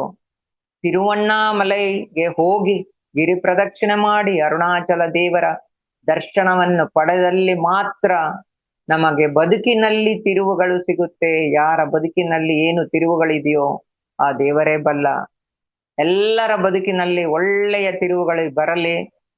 ನಾವು ಹೋಗಿ ಬರೋಣ. ಈ ಒಂದು 2 ದಿನದ ಸಂಗೀತ ಧ್ಯಾನ ಯಜ್ಞ ಹಾಗೂ ಸಮಗ್ರ ಜೀವನ ಶೈಲಿಯಲ್ಲಿ ಭಾಗವಹಿಸಿ ನಮ್ಮ ಕೆಲಸಗಳನ್ನು ಪೂರೈಸಿಕೊಂಡು ದೇವರ ದರ್ಶನ, ಅಷ್ಟಲಿಂಗಗಳ ದರ್ಶನ, ಅಷ್ಟನಂದಿಗಳ ದರ್ಶನ ಪಡೆದು ನಮಗೇನ್ ಬೇಕೋ ಅದನ್ನು ಕೇಳಿಕೊಂಡು ತುಂಬು ಹೃದಯದಿಂದ ಎಲ್ಲರೂ ಹಿಂದಿರುಗೋಣ. ಆ ಸಾಕ್ಷಾತ್ ದೇವರು ಎಲ್ಲರಿಗೂ ಆಶೀರ್ವದಿಸಲಿ ಅಂತ ಕೇಳುತ್ತಾ, ಎಲ್ಲರೂ ಧ್ಯಾನದಲ್ಲಿ ಮಗ್ನರಾಗಿದ್ದೀರಾ. ಈ ಒಂದು ಅವಕಾಶವನ್ನು ಮಾಡಿಕೊಟ್ಟಂತ ಮಹತಾರ್ ಫೌಂಡೇಶನ್ಗೆ ಹಾಗೂ ಇಲ್ಲಿ ಹಾಜರಿರುವಂತ ಎಲ್ಲ ನನ್ನ ಧ್ಯಾನ ಬಂಧುಗಳಿಗೆ ಧನ್ಯವಾದಗಳನ್ನು ಅರ್ಪಿಸುತ್ತಿದ್ದೇನೆ. Thank you all masters. Thank you.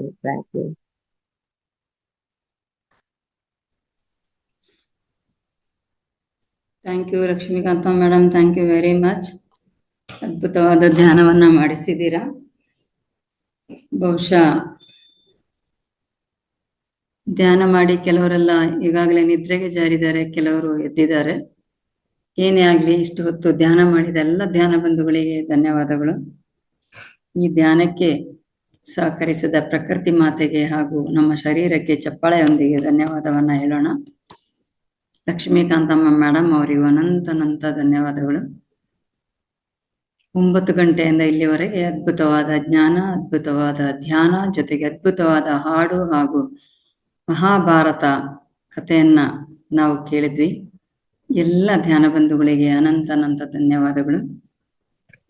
ಇವತ್ತಿಗೆ ಈ ಕಾರ್ಯಕ್ರಮವನ್ನ ನಾವು ಸಂಪನ್ನಗೊಳಿಸೋಣ.